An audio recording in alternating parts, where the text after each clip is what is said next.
everybody. Morning Lost. Anyone here? Probably not yet. It's still probably a little early. Make sure my door was closed. I figured I'd start a little early anyway. Gives us a chance to talk and stuff. But I gotta keep it quiet though because my wife is asleep in the other room. So, how's everybody doing?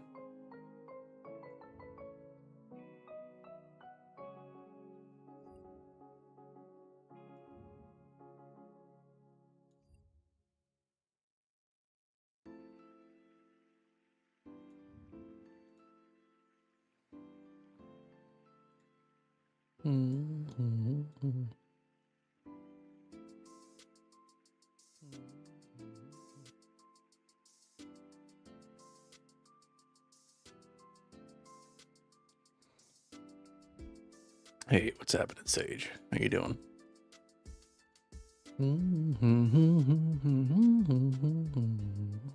Figured I'd start it up a little early. You know, we can have some chats, maybe talk about what we're expecting.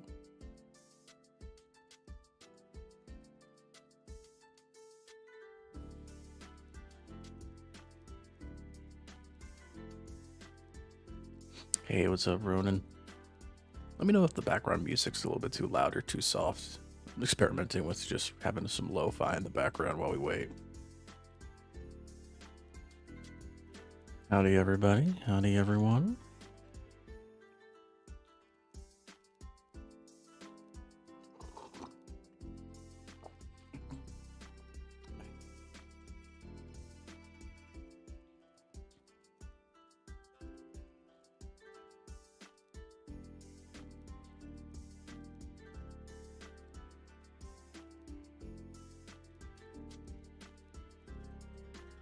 There's music. Oh, is it not coming through?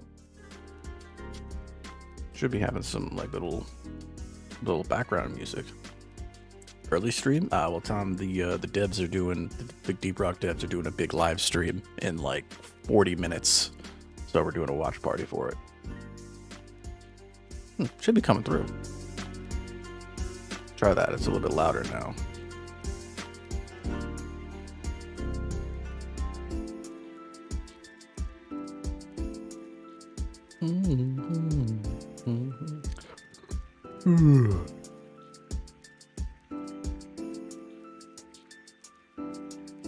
You're a bit early then? Yeah, well, I figured I might as well. See how everybody was doing. Wonder what's on the horizon. Well, they had the schedule up for it, I think, right?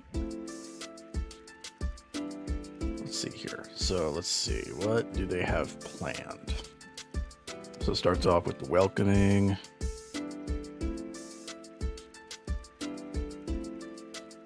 Then they have the publishing, where they're going to be hearing from the development teams for Survivor, Spell Rogue, Darkswarm, and Dino Lords, and a special surprise, which no idea what that's going to be, but we'll figure that out.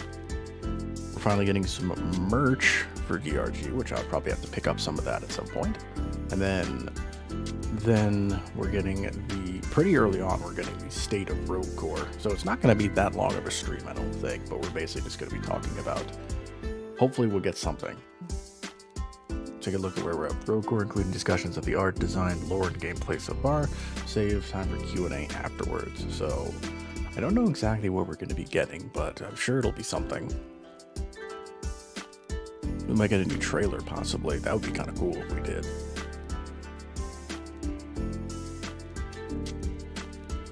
I think there's a hurricane near me, heavy rain. We had some rain last night. That was very loud. There was a tornado scare even sometime last night. It was kind of crazy.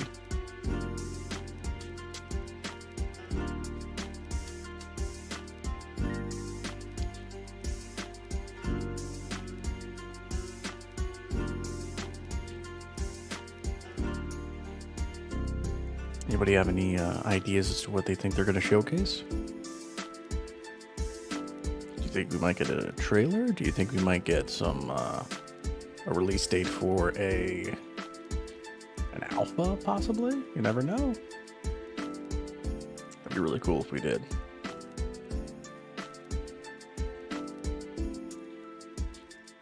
Because they wanted a playable alpha in the beginning of this year, but obviously that wasn't the case. So now we have to see what it's what we got to see what it might be like this time. Got a project for my tech class, and my teacher wanted me to make an entire game. Yeesh, that's kind of cool though.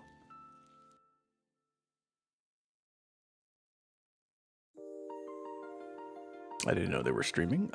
Yeah, they put an announcement for it a while ago, and they've had this on their channel scheduled for a couple of days now, I think.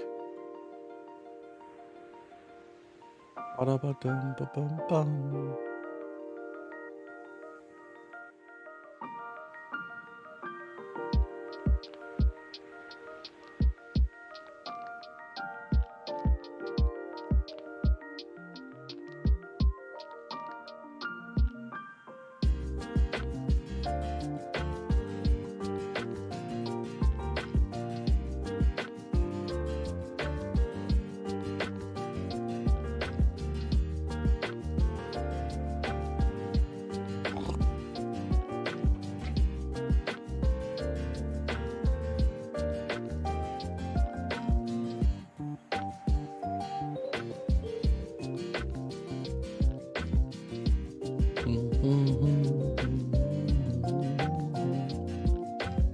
What is it on the horizon thing? It is the like I guess they do it yearly now, or maybe like twice a year. But the Ghost Ship devs do a big sort of update stream where they talk about the status of the stuff that they're publishing. So we're going to hear about things like Survivors, Spell Rogues, Dark Swarm, Dino Lords, all that kind of stuff. And then they basically just going to talk about like future stuff coming to Deep Rock. So like, for example, in this one, we're going to hear about new merch coming out, which is kind of nice. And then we're finally going to get some updates as to how Rogue Core is coming along. I don't know exactly what we're going to hear. It's completely up to them, but we're going to see what they have in store for us. We still have a little bit of time before it starts. I just kind of wanted to open it up so we can, chat, see how things are, see how people are doing.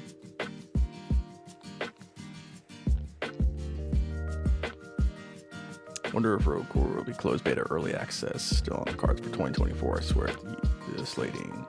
No, it was stating it for Q4, but it's very hard to say. It is incredibly hard for them to say because they've had a lot of things. Let me see. Did they say? Yeah, the last on the horizon they did was April. That was the last one that they did. Watch them show off the map generation. Hey, that'd be something. I'd be okay with that. I'd be totally okay with that. I'd be very much okay with just the map generation. That'd be sweet.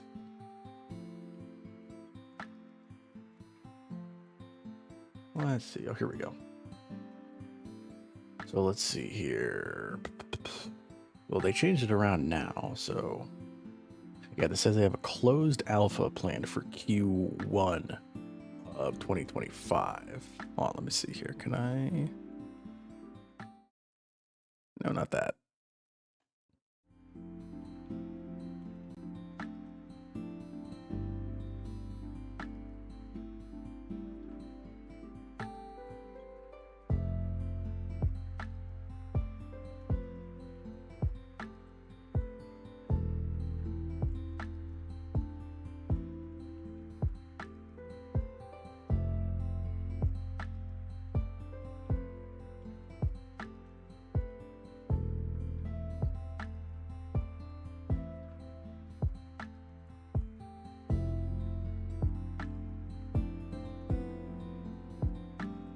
Let's see, where is it?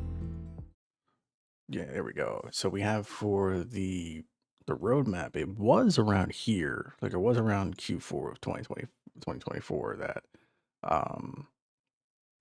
the what's it called was supposed to come out, the closed alpha for Rogue Corp. Now they shifted it to Q1 of this year, or of 2025, which I'm okay with that. Also, we're getting apparently Dino Lords early next year, which I'm okay with. Same thing with hopefully Dark Swarm. That would actually be kind of nice. Season 6 planned to be early access of Rogue Core, yeah. Because, I mean, we still haven't, like, really haven't seen a whole lot.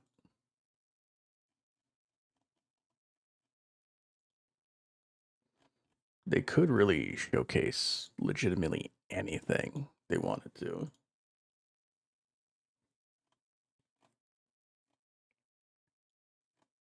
They still haven't showed much of exactly how the gameplay works in most cases. But, yeah, we'll see. We'll see what happens.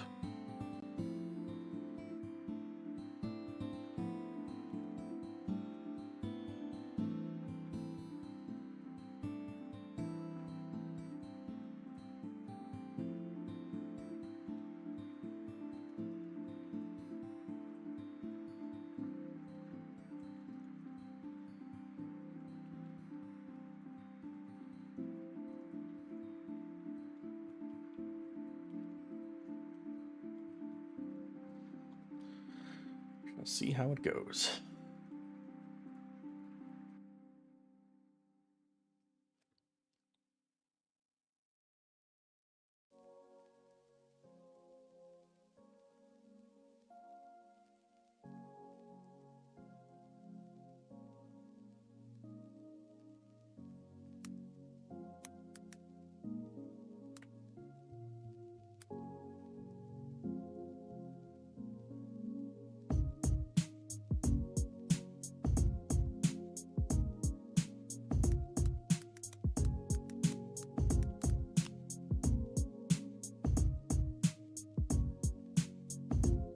Dino Lords hype. I am actually pretty hyped for Dino Lords. I do think that that's going to be a pretty fun game.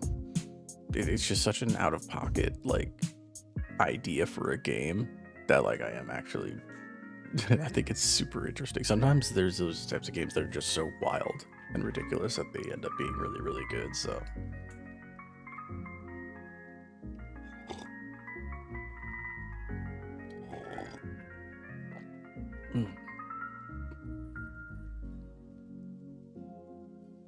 Wonder if anybody else is doing a watch party.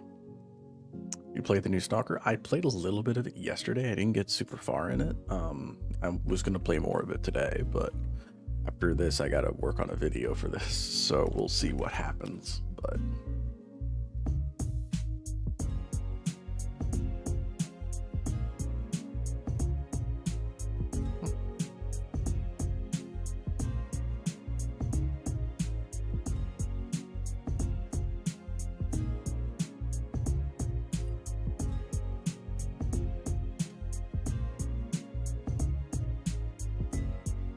yeah, Stalker definitely seems like a lot of fun.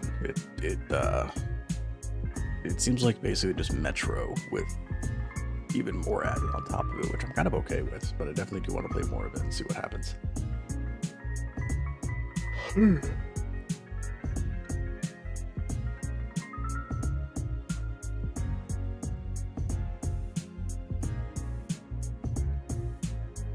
So why not do it on next stream if you have fun with it?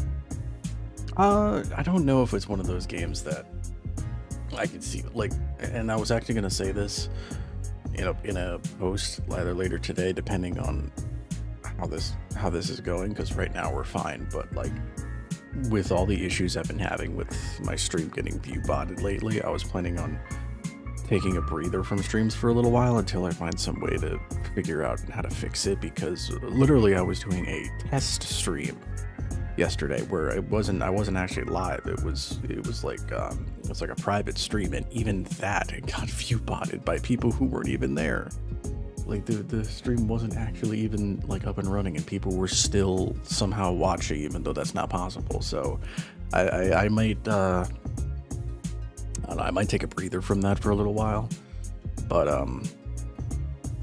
not only that, but I don't know if Stalker's going to be something that people are going to want to see. Like, a few people might want to see it, yeah, but I got to start really thinking about, stuff that's going to improve the channel overall.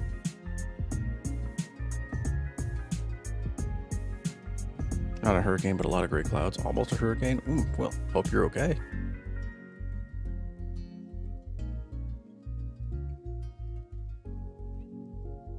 Even private one got botted? Yeah, it literally, even the private one got botted. So I don't know. I don't even know how that's possible. But until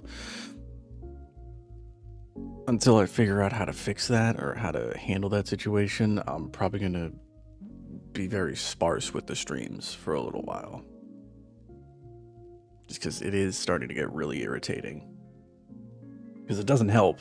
Like, the views do not help. It just literally screws up the analytics.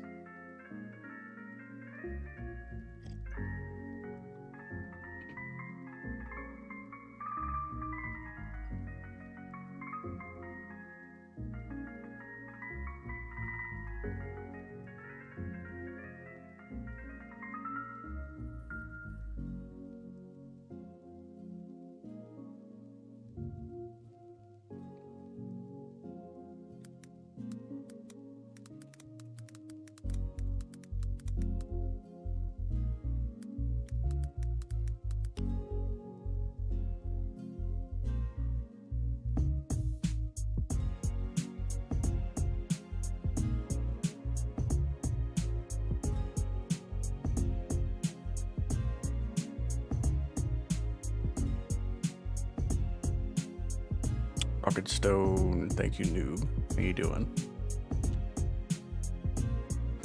That might mean the bots are a YouTube thing. No, they are a YouTube thing, but YouTube does. There are ways that you can circumvent it. I just need to figure something out. Since I'm in the memes channel, I'll take a quick look.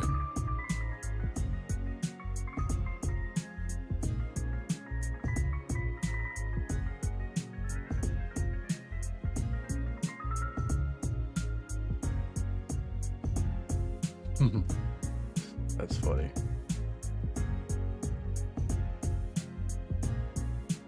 Oh, wrong thing. Wrong thing.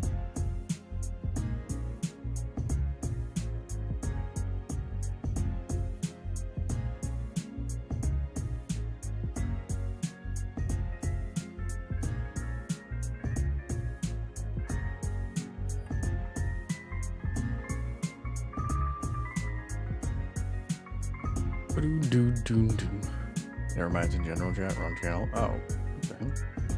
Either way. Think you're cooked? Oh boy. How do I mean, we'll stay safe out there. Stay safe out there, honestly. Like, it is a little bit, it can be a little bit terrifying, but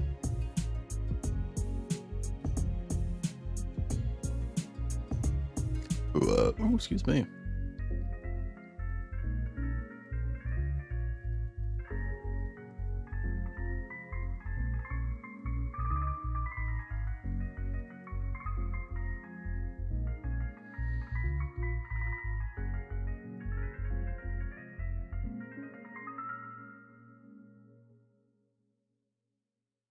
It's basically a hurricane map. Oh yeah, I can tell, but it's always hard for me to read those particular types of things.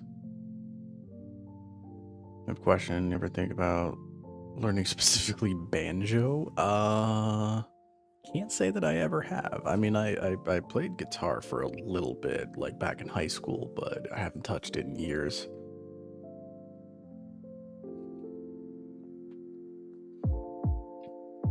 It's been a while since I've touched it, but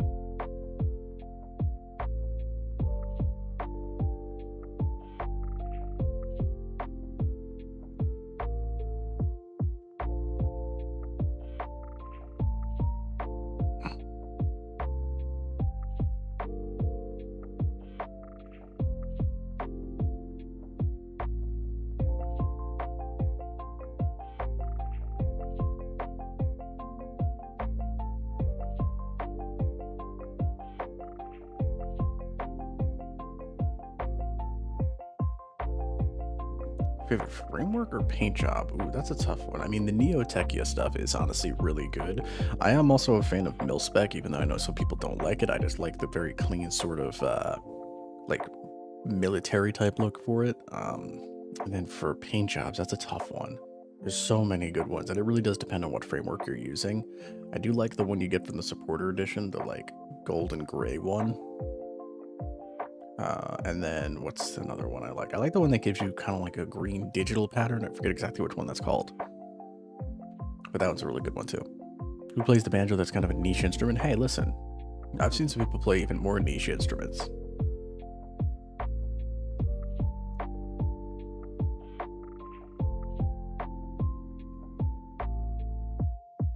I remember there was this girl in my graduating class who she could play the violin so well, it was ridiculous. I'm like, damn, that was a talent I wish I could have, just to play something. I dabbled in a couple of instruments when I was little, but I never really stuck with one.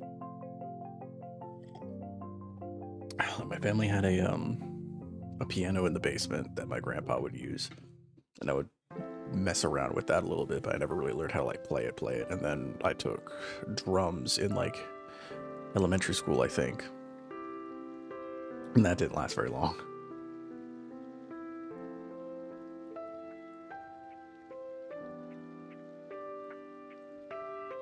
Waster is my favorite framework. It works great with the golden. Oh yeah, that's true. Yeah, Waster is a good one too. It got like that Mad Max style to it. Yeah, I can definitely see that.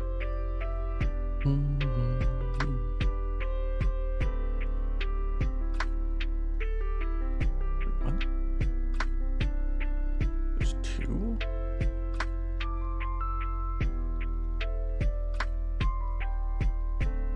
There's two upgrades? Huh, I didn't know that. Did not know that. No bots this stream? I know it's not yet, so don't get too hasty yet.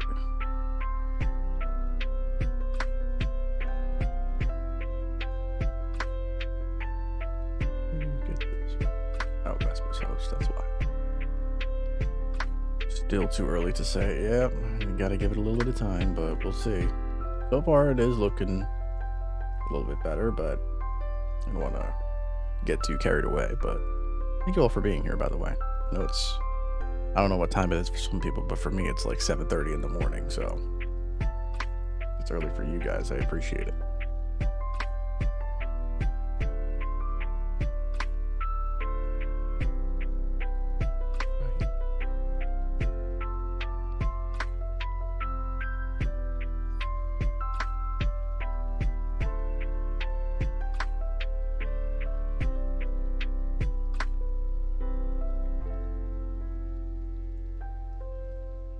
4:30 a.m.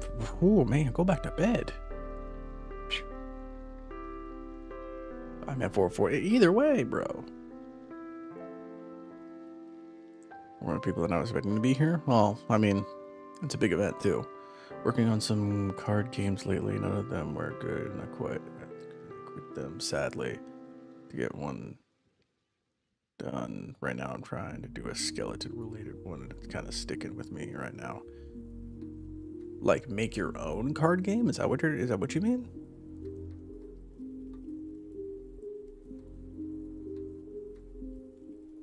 $7:40? Yeah. You and me are about the same time. Going to make a bingo for this on the... Oh boy.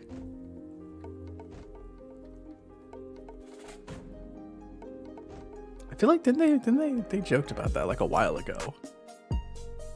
Oh, cool. That is cool that you're planning on actually making one. That's actually really nice.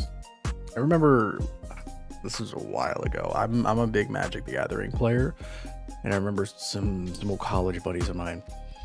We were trying to come up with ideas to like make a custom set, like come up with ideas to make like a custom set, and we were like throwing around all these ideas. We went into custom. There's a website that you can make custom MTG cards, and we were like, oh, let's just make a bunch of stuff and see what we can find out here. So we like it never went anywhere, but it was just kind of funny that we were able to do that. Big fan of your content. Oh, thank you, Saya. Big fan of you taking the time out of your day to come say hi. So thank you very much. Got about 20 minutes, people. So go grab your morning coffees or your breakfast or lunch or dinner or whatever time it is near you.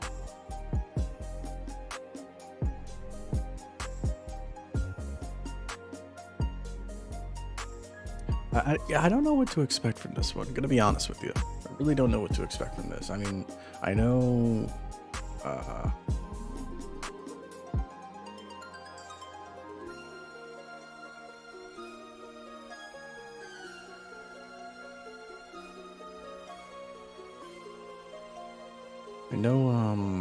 record stone to you, brother. Like, they're not going to be spending a whole lot of time on each individual part. Like, it's really only going to be maybe about an hour and a half-ish. Should I show them in the Discord? I haven't really made any art for the game, not including the title, but I have done some art before. I mean, go for it.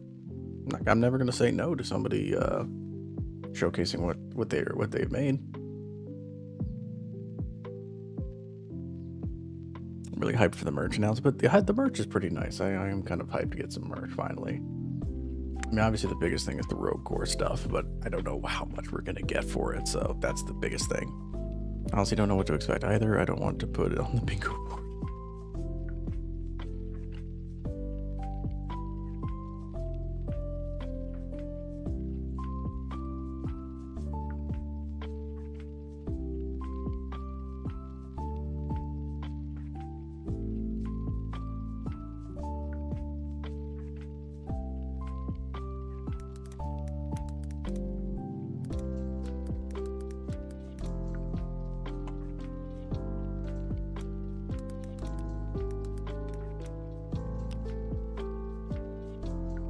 Hey, what's up, Sonic? Hey, what's up, Science Mick? Thank you guys for stopping by. Thank you, everybody, for being here, by the way.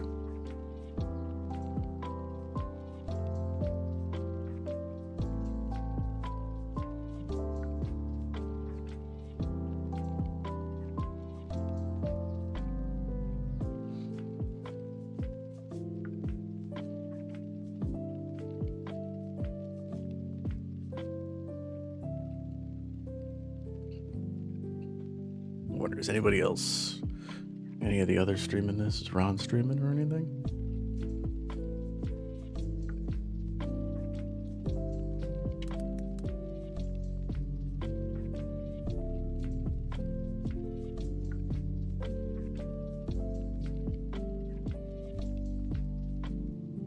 Nah.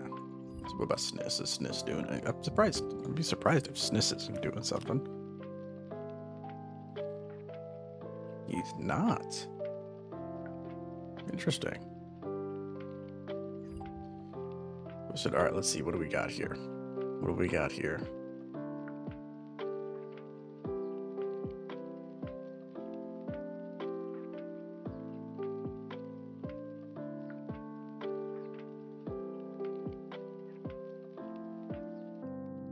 Did you put it in the general chat? I'm not seeing it.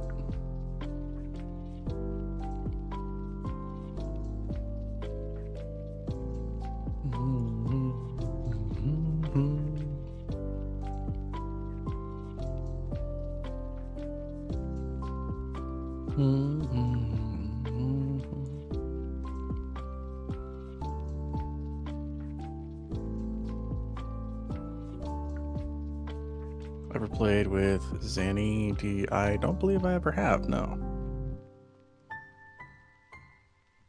Oh, okay. Skull game. Oh, cool. I'm getting like kind of Undertale vibes from this. That's kind of cool. I don't think I've ever, no, I don't think I've ever, I'm not quite sure who that is.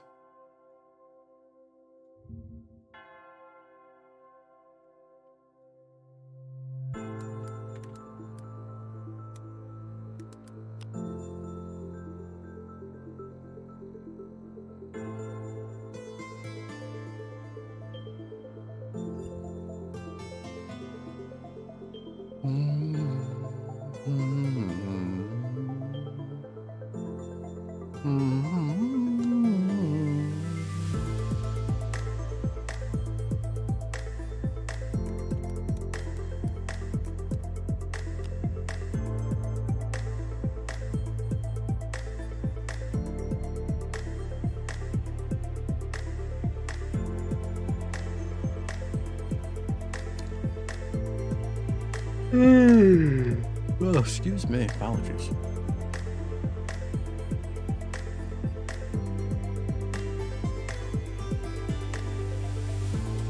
When does it start? In about 14 minutes. About 14-ish minutes.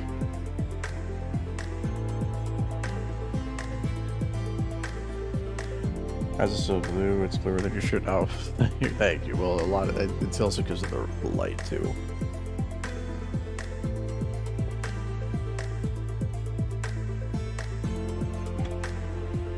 And my wife has a habit of buying blue clothes for me because she's like, I like it when you wear blue. It brings out your it brings out the blue in your eyes. And I'm like, I get it, but I prefer to have green stuff. But that's just me.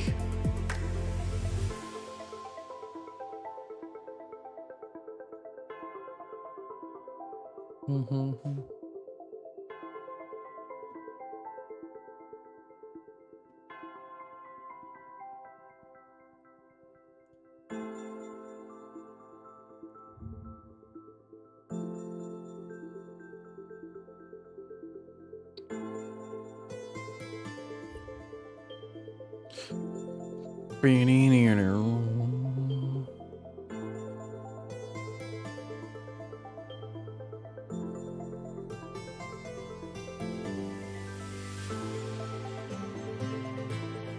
So, I mean, let's see here. Dino Lords doesn't have a release date yet. Neither does Rogue Core, obviously. Dark Swarm, they haven't even given us anything close to a. It doesn't even say like coming soon. It just says to be announced. So, hopefully, we actually get something involving that soon enough.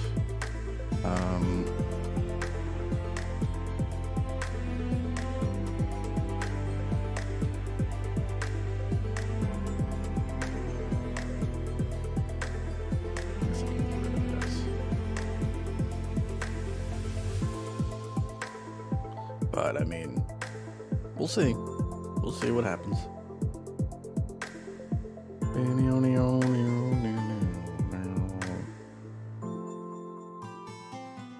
I don't know if anybody else is getting this, but a lot of the games that I either follow or play that are getting updates, or games that I've been wanting to come out, because we're getting to the end of the year, they're all getting to the what is it? They're all doing their like anything that was supposedly going to come out or get updated around now. They're saying they're gonna have to push it back to the beginning of next year, and I'm just getting a lot of stuff like that, unfortunately. I mean, that's understandable, but Rogue probably coming out late 2025, early 2026. I mean, full release, yeah, probably, but we'll probably get something beforehand. Like they said, they're probably going to give us a closed alpha or something along the lines in early 2025, and then maybe we'll get something else a little bit later on in the year, but we'll see. 10 minutes, people. 10 minutes. I'm actually going to go use the bathroom real quick before we start, so 1 second, guys.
Alright, and we're back. Sorry guys, had to go use the bathroom. That's if they're using assets from DRG and the engine. Well, they said that they are. They said a lot of it is being moved over from, like a lot of stuff they are using from it, because it's the same engine, it's the same style. In terms of how much is the same, still I'm not quite sure, but we'll find out soon enough.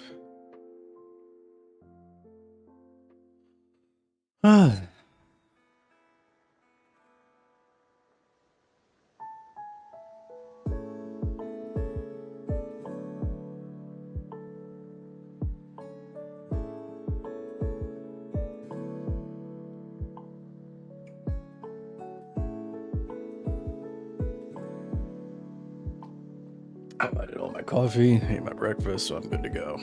I'm good to go for the rest of the day.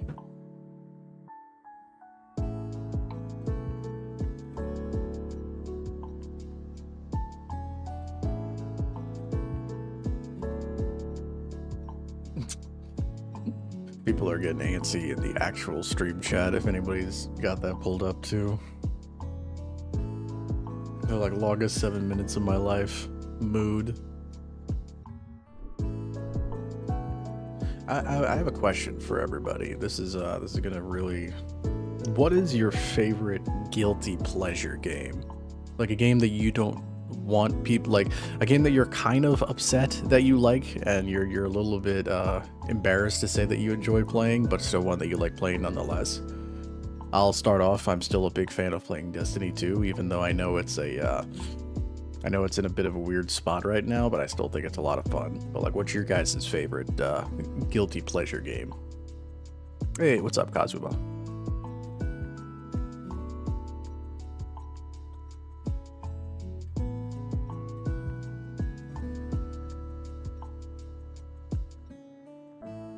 Wobble dogs? I've never even heard of that. Web fishing.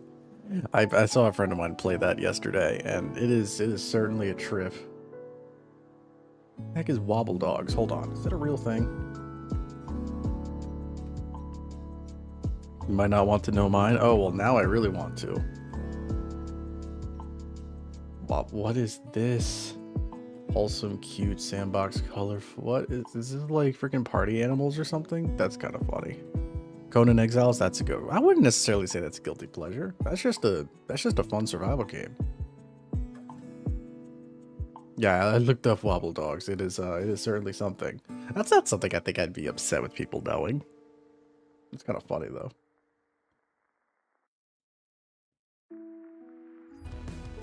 Oh, oh, oh, oh, oh, oh.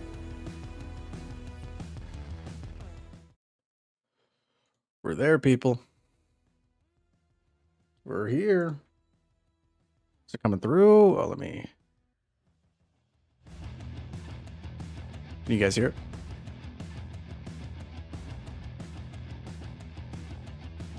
Slime Rancher 2, but it's not really a guilty pleasure game. That's true. The Ladies of Conan Exile. Okay, that's a little bit excessive. You're talking about a collection of pixels, guys. Come on now.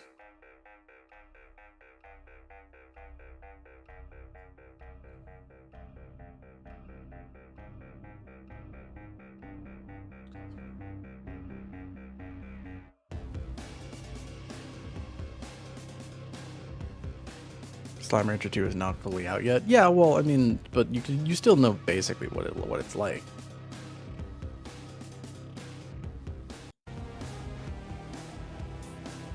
What, I just realized I was a little bit behind too.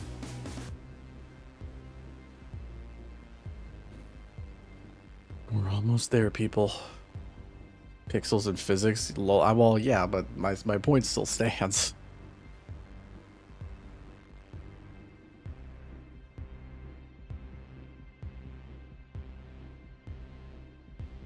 Been early access for 2 years now. I mean, at that point, why, like, that's a lot of, that's a long time to be in early access. At that point, it's like, why would you even bother, like...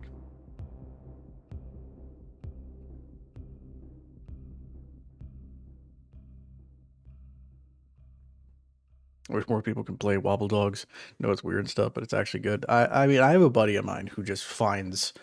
I'm sure he'll find it at some point. I'm not gonna...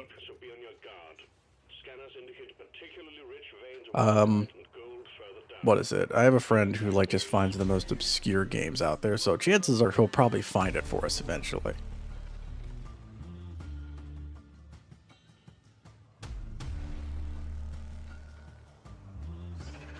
What is this music?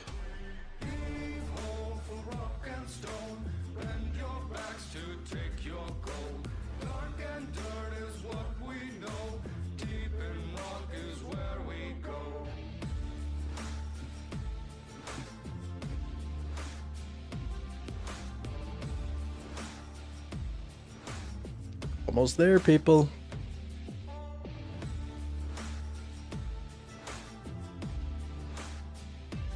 Yeah, it's been a while since I've heard it, though. Overwhelmingly positive reviews on Steam. Oh, well, yeah, but it's also, like, overwhelmingly positive reviews, like, out of how many reviews, though, is the thing. Konami Park, the team working on Slime Ranchers is like 30 to 40 people. I mean, that's still a decent amount.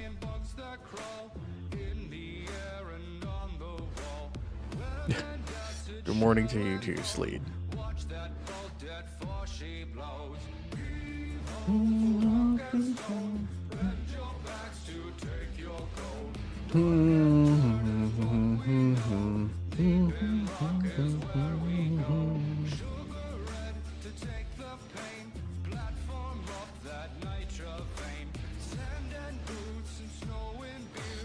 Oh, we're about to get there, people.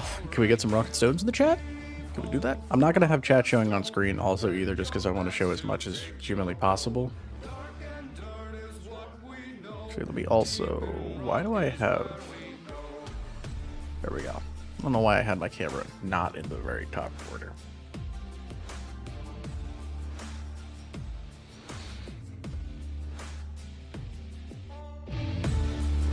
Let me know if it's too louder. So I'm going to adjust the volumes a little bit.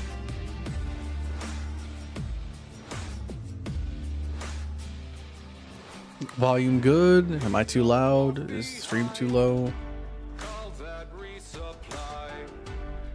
Sitting here for 40 minutes? Yeah.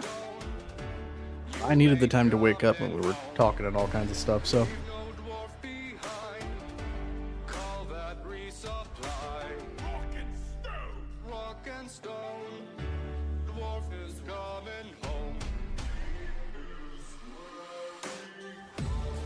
All right, here we go. Let's go, people. We are here. There they are. Hi, welcome the to dynamic duo. On the Horizon. I'm Søren, CEO of Ghost Ship Games, and I am Mikkel, and I am CCO of Ghost Ship Games, and also game director of Deep Rock Galactic and Rogue, which we're going to talk much more about later. Yay! So many titles, yes. Yes, we're very excited to be here today to tell you about all the stuff that is happening and has happened at Ghost Ship, but mostly looking forward into the future for both Ghost Ship Games and publishing. Yes, we got a very meaty program for you today. A lot of information is going to be spilled. Yes, spoilers, are we getting food in the space rig? To make it slightly tighter than usual. We'll see if we can keep up or time will slide. I think also we are going to have more people up here. Yes. Normally it has been you and I who has been like sitting through the whole ordeal, and this time around we are actually changing people in and out. Yes, we'll have I think a record number of people calling in and being part of this live stream. But we should get started with the agenda, so you can all see what's going on. So Sleep, be patient. It'll be here later. Now. Yeah, and after the welcome, we are gonna move over to a Ghost Ship publishing segment. I will not be part of that. Alex will take my seat. Yes. And then the two of you will talk with some of the studios, or most of the studios that we actually are publishing games for. We'll see how they're doing. Yes, including a nice surprise that we will start out with.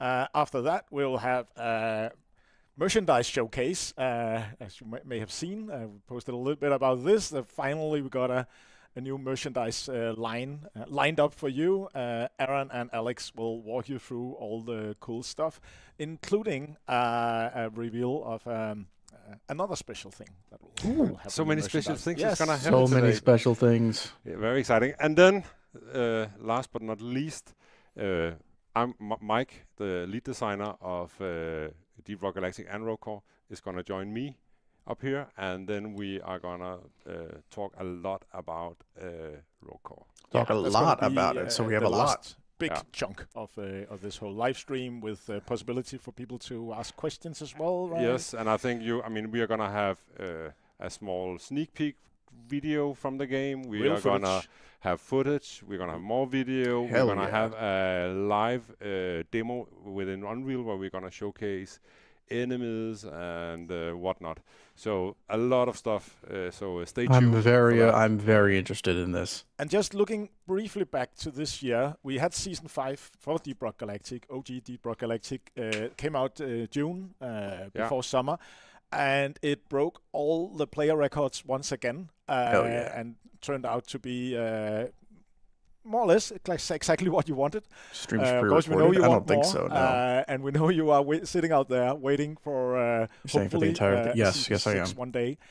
As we announced last on the horizon, we are working on Rogue Core right now, and that means Deep Rock Galactic in general, development-wise, is on a kind of a pause, right? Yeah. And there's no decision on what we'll do until we have Rogue Core in the bag. It's all focus on Rogue Core right now. We want to release that, of course, and I know. Well, we announced Rogue Core, I guess, a year ago, and we were slightly optimistic on the development time back then. Well, we didn't factor in at that time. We also thought that maybe we were naive in our view on that. We thought we could manage to do both seasons and work on Rogue Core at the same time, and that turned out to be almost impossible for us. So we decided to do Season 5 full on. Everybody got that out, and then focus back on Rogue Core. It means that Rogue Core is still now on target for Q4 next year. We'll get more on that later in the stream. But And before that, we are looking into a closed alpha or something, or open alpha, or whatever, something where you get to play it. This is also to say, if you're sitting out there and hoping to see all kinds of new stuff for the original Deep Rock Galactic, it'll mostly be the merchandise part that will satisfy you there. Mm-hmm. No Season 6 stuff, But we guys. have I'm other sorry. exciting news. We moved kinda into figured this that. new location here. You might be able to see See that the live streaming view here. looks slightly different. A large GSG basically team. have a I actually new don't know how large the team gigantic is. office compared to where we came from, 3 times as big. Where the We're team sitting gets in a bigger to very both tight support space. both games. I have So no don't know, idea. do we have an image of that, or no? No, but we have some images of the new Rogue Core, office, not Rouge Core. how it looked before we moved in. Maybe Mark, you... No, No. Not yet. No, but we have a video, but have a we video. are not rolling that yet because we're just basically everyone at Ghost Ship Games are super excited about the new place, and the fact that we That was probably actually another have way big more space thing is than that they were before. moving offices, which takes a lot of Generally time. Just makes it way more nice to go to work every day. Well, Coffee Stain's the publishing, so I don't know if they would have any people on. They might have like 1 or 2 people in there for so very nice relations, but that's about And it. the actual office, this floor we're sitting on, used to be an infamous nightclub 20 years ago or so. called NASA, which to stay in the space theme of Deep Rock Galactic. No, All I've right, been saying so wrong this whole time. Mark, are you ready with some... Yeah, so let's Aaron move and on. Alex have earlier today made a walk around on the office, and we'll show that to you now, and then you can get a small feel of the new space that we are in. Hello, everyone. I'm Aaron from Ghost Ship Games. We're standing here There he on is, the the man, the fifth myth, the floor legend. terrace of the Ghost Ship Games headquarters in beautiful Copenhagen, Denmark. It's a lovely, elegant city full of places and things to see and do. But right here, there's only one place that matters, and that's the Ghost Ship Games headquarters. Here on the terrace is where we pour hot oil and throw rocks at defenders or passersby, but the real action is what happens inside. Let's take a look.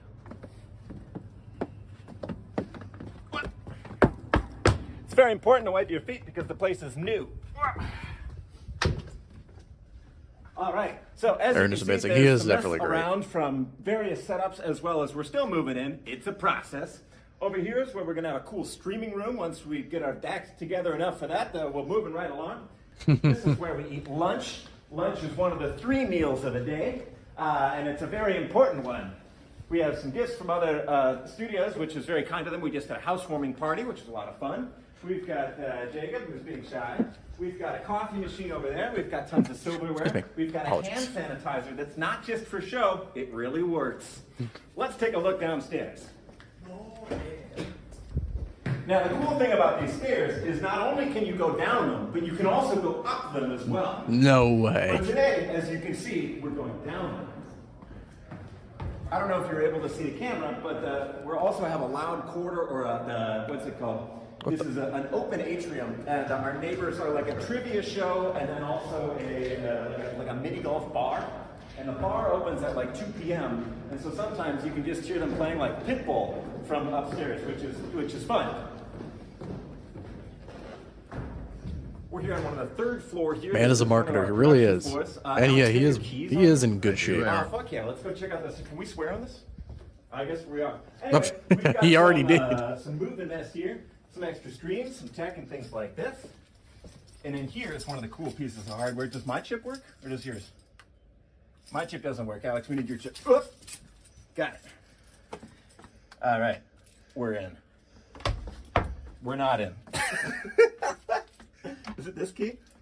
Which one is it? We rehearsed this. This was part of it. We rehearsed this. Try the key fob again, Aaron. Okay. We're in.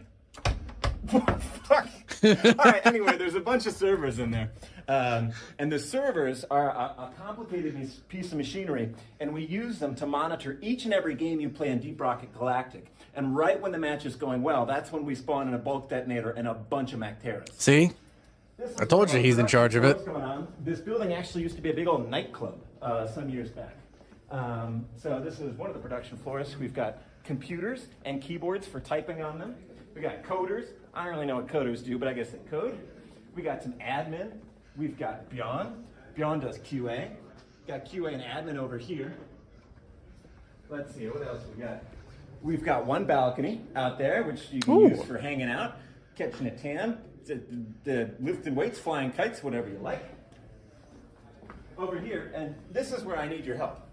So we have this space. As you can see, we haven't really found a good solution for it, because it's like a stage. The ceiling's weird. It's a strange space.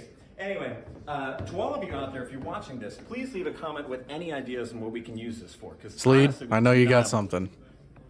All right. Here's your keys back, by the way, Alex. Is that true or a joke? I'm sure it's a joke, but, you know. Now, earlier I was He's talking added about to the inventory. stairs. You can go both up and down. And this one actually works the exact same way. And today we're using it to go up. See, you can go upstairs. We're heading up onto one of the other production floors, which is a much sunnier one, and especially at this time of year when the sun shines directly in your eyes in the morning, which is very nice for lighting. But as you can see, if I stand right here Oily oaf and bar, try and that'd be narrate kinda this cool, video, actually. It's directly in my eyes. So I'm going to move slightly into the shadows, and we can get this big view of the floor. We've got all my colleagues who are so happy. Hey, colleagues! Say hi! Hi! Thanks, colleagues! So, yeah, we've got, this is marketing. This is my desk, where I type and post Steam blogs and stream from. He's got like Let's 5 see what else monitors. Oh we my got goodness. going on. This is where a lot of artists sit up here, programmers, coders, things like that. You know, nerds. What do we got? We're gonna go up the fire entry. This is for somebody else. He looks like he'd be a drill sergeant in like an army movie. Alex, do you have the keys for this so we don't get it locked out? And this, I'll show you. Chat, this is a fun one. If you want to go home early, the bosses don't want you to know this, you can pull this lever, and it's a go home early button. Pretty cool feature. That's funny. So this leads up to the helipad. Every ghost ship employee has a helicopter that gets them at their house and flies us to work each morning. It used to be a fire escape, but now we've built that. All right, now we're going back up here. And if I can get this key to work, I said if I can get this key to work, we got it, baby. We've come back full circle onto the 5th floor. Let me close this door. That is a chill setup right there. Yeah, that's the new digs. We moved in here in late August. Been a move-in process. It's what, November? So we're still getting settled in. We're super happy for it. And I guess that's time. So let's go on to the rest of the segment. Thanks, Chet. Oh. Thanks, Aaron. That was cool. That was a nice tour. I think he was understating it a little bit how cool the place is. Yes. No, that was a cool funny. tour. Good to see everything. on camera like that. So now you have a little bit of an idea about this new amazing office that we have. But now we are moving on to our next Ghost Ship Publishing segment. Yes. And I'm going to leave you until we're going to talk about Rogue Core later. And I'm going to welcome Alex here. So bye for now. Bye, Mikkel. Bye, Mikkel. We'll see you later. Welcome to you, Alex. Thank you. Thanks, Søren. It's great to be here. And hi, everyone out here. Some of you might already know me. I'm Alex, head of publishing over here at Ghost Ship Publishing, which we announced a little over a year ago, I think it is now. A year and a half. A year and a half ago. Time flies. It feels like much longer. Yeah. So we released our first 2 games 10 months ago. Yeah. Now. Yeah. A little over February this year. Yeah. Spell Rogue and Deep Rock Survivor. Yeah. It's been a very busy 2024. And Alex, next year will be busier. This is great. That's why you are on the team there. Absolutely. That's so me and Søren and Mikkel have been running Ghost Ship Publishing for a while. We're now 4 people in Ghost Ship Publishing, and we are getting a lot of stuff to do. We Only have, 4 people we in the have actual 5 publishing announced team. That's projects crazy. that you probably already know by now, and we're ready to announce another one. Yes. Let's see the Let's trailer. see the new game that we'll. Oh, what is this? Gun touchables? Co-op Doomsday Shooter, what?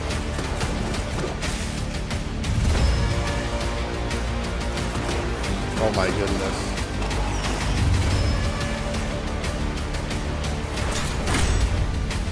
Game the ability to do what?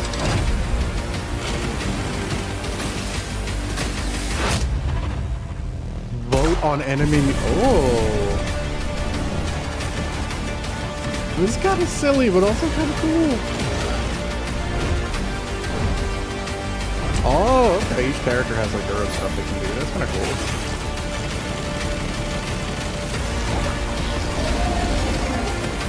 Giant worms.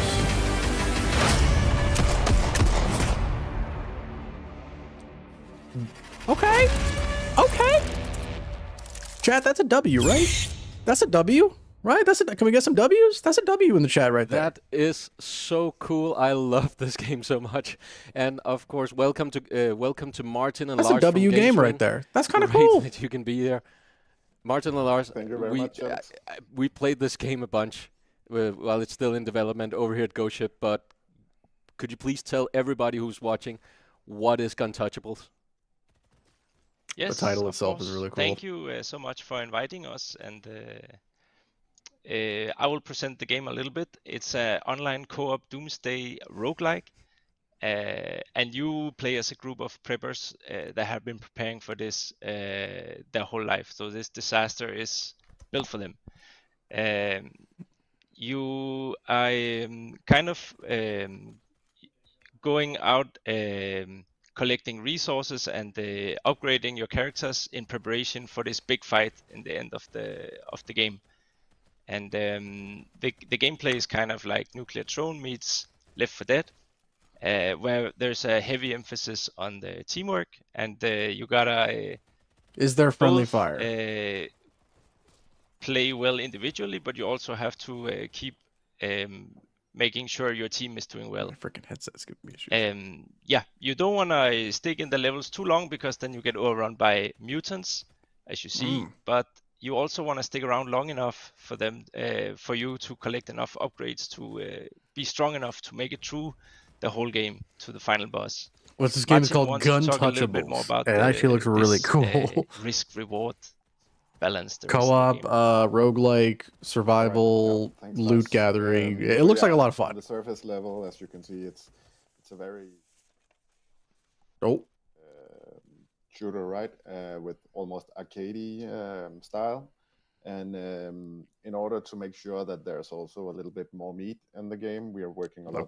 yeah, this is definitely a lookout for. So as Lars Is it already mentioned, on Steam? there's a Probably. timer in the level that gradually makes each mission more and more difficult over time. And then the players on their toes have to decide. You as can a wish group, list it. how bold should we be? How many objectives should we go for? How many grades should we go for? And so on and so forth. And in order to keep up with the rising difficulty, they need to Ryan Gossip. Is that supposed to be a play on Ryan Gosling? So that's just one of the way we work with the risk and reward mechanic. Another way is we have a mutation system. So you're facing this horde of mutants, and between each missions, the players will have to vote on new mutations for those enemies, right? So they can get sometimes small things like become tougher, or they can get new abilities, or they can sometimes evolve into new enemies. Does he have a shovel for his melee weapon? That's kind of cool. Opportunities. But this decision is also offset by benefits for the players, right? So sometimes it's immediate benefits. It could be like replenishing the team's health, which is an immediate benefit. But then it could also be longer-term things that might be bigger benefits but require more risk, to say. So that's sort of how we work and make sure that there's a lot of interesting, non-trivial decisions while there's a lot of action as well. That's really, really cool. And we have played it a bunch here, and we of course know co-op shooters. We make a very popular one as well. Gosling, a baby We've had a lot of goose. fun playing in co-op, Søren. Yeah, and it's a quite different experience still, this one, because it's as you can see, hectic, and you need to coordinate your actions, right? Especially now you can see on some of the video that you get these small ticks on the player, right? And then you need to support each other. Say, "Hey, I'm ticked," and then shoot me, shoot me, please, please, guys, shoot, please shoot me. Martin, how long have you been working on this? Where are you in the development here, and when can we expect this to release? That's what I want to know. Yeah, so we've been working on this a little over a year, and we expect to be ready to early access release this late Q1 25 or early. Okay, that's not too far away. So it's around that window.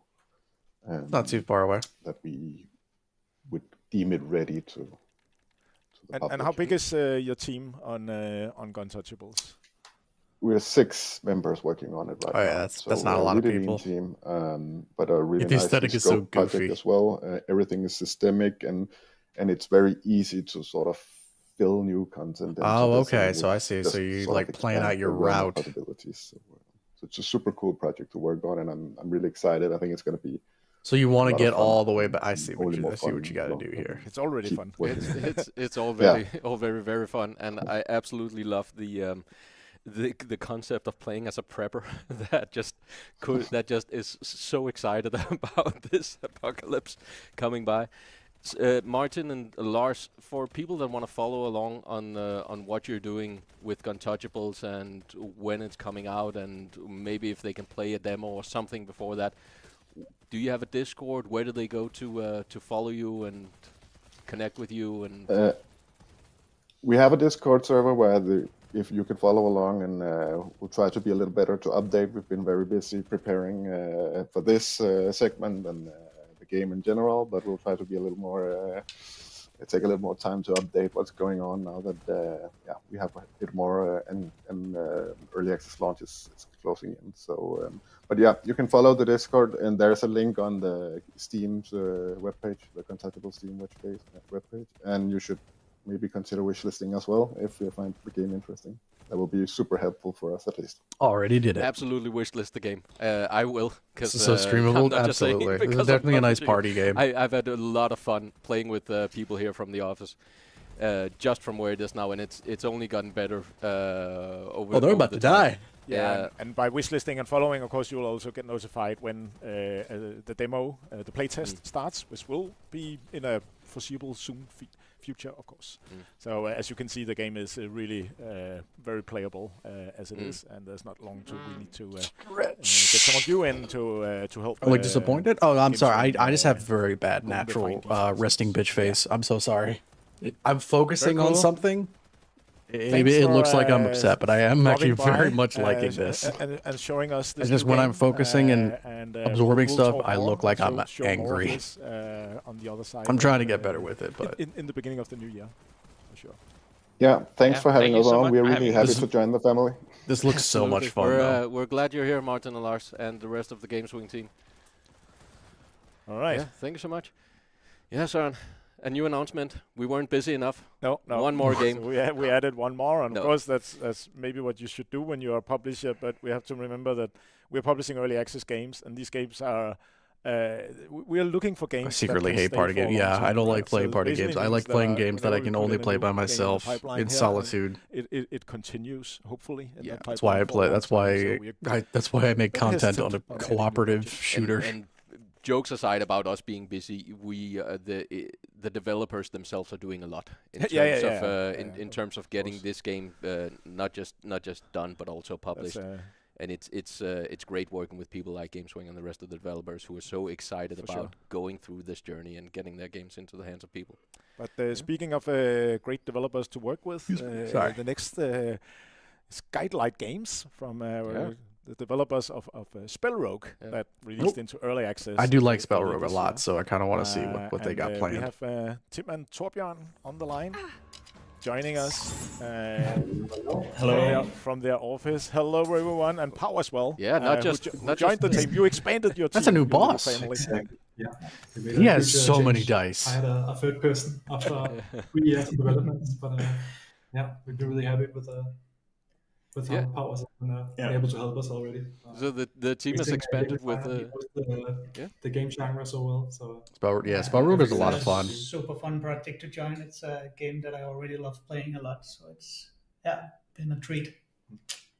You also made a roguelike deck builder, didn't you, Pau? At some point? Yeah, I didn't. Yeah, I did. Yes, so it was I think an easy choice to apply for this, and it didn't pick me. So it's a good fit.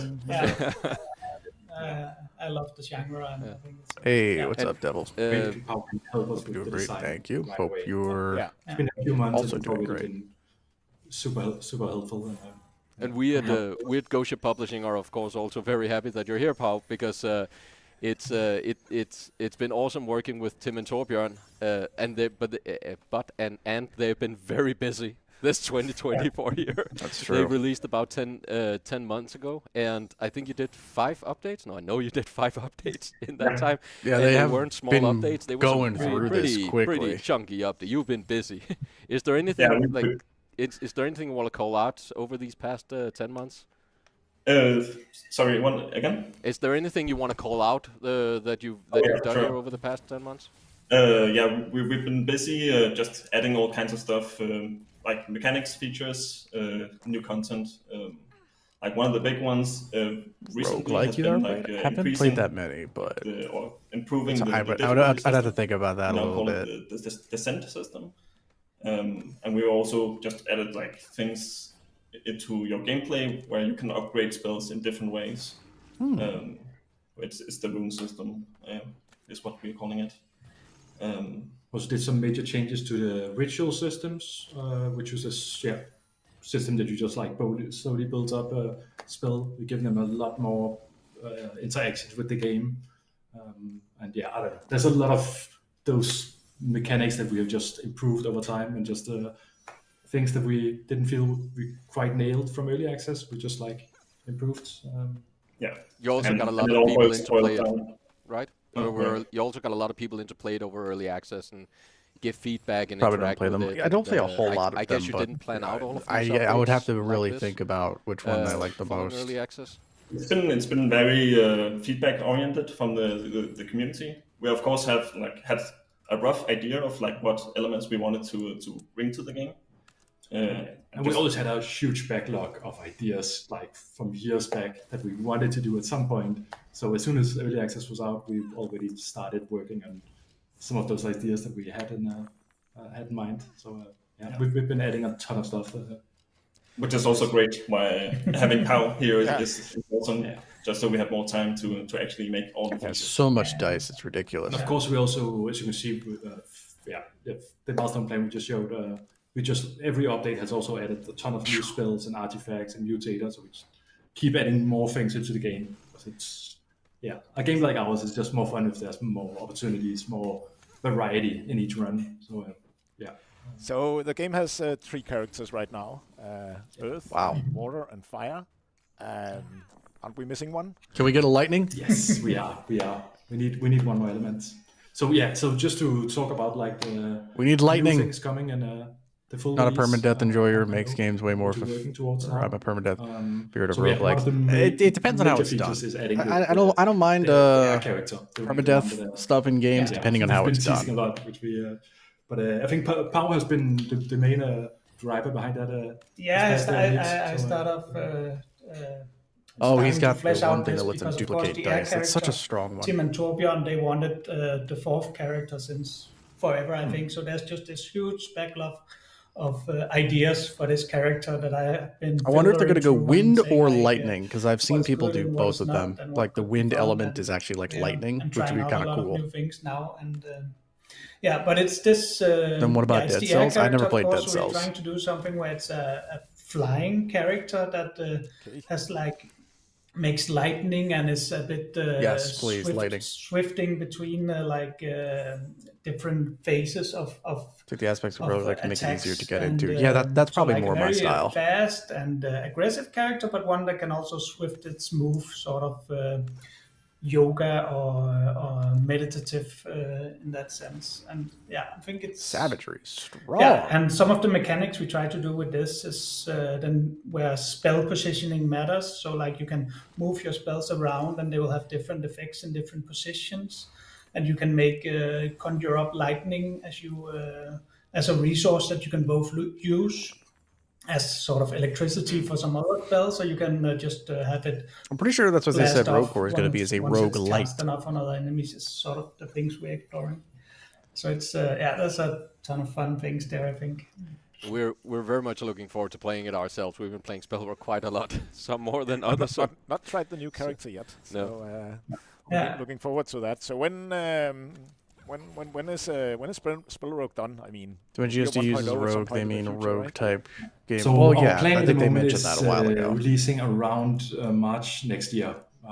That's the loose plan. But we're really aiming towards that. But it might be given that you're three people on the team, the same thing. They both sound the same. I mean, there are differences. It might be March-ish launch plan. Exactly. No, we understand that. We think the fans of Spellrogue absolutely also do. It's been super excited seeing the progress that you made, Tim, Torbjorn, and Pau, and also really excited to get to play everything that's going to come in 1.0. Thank you so much for joining us here this time.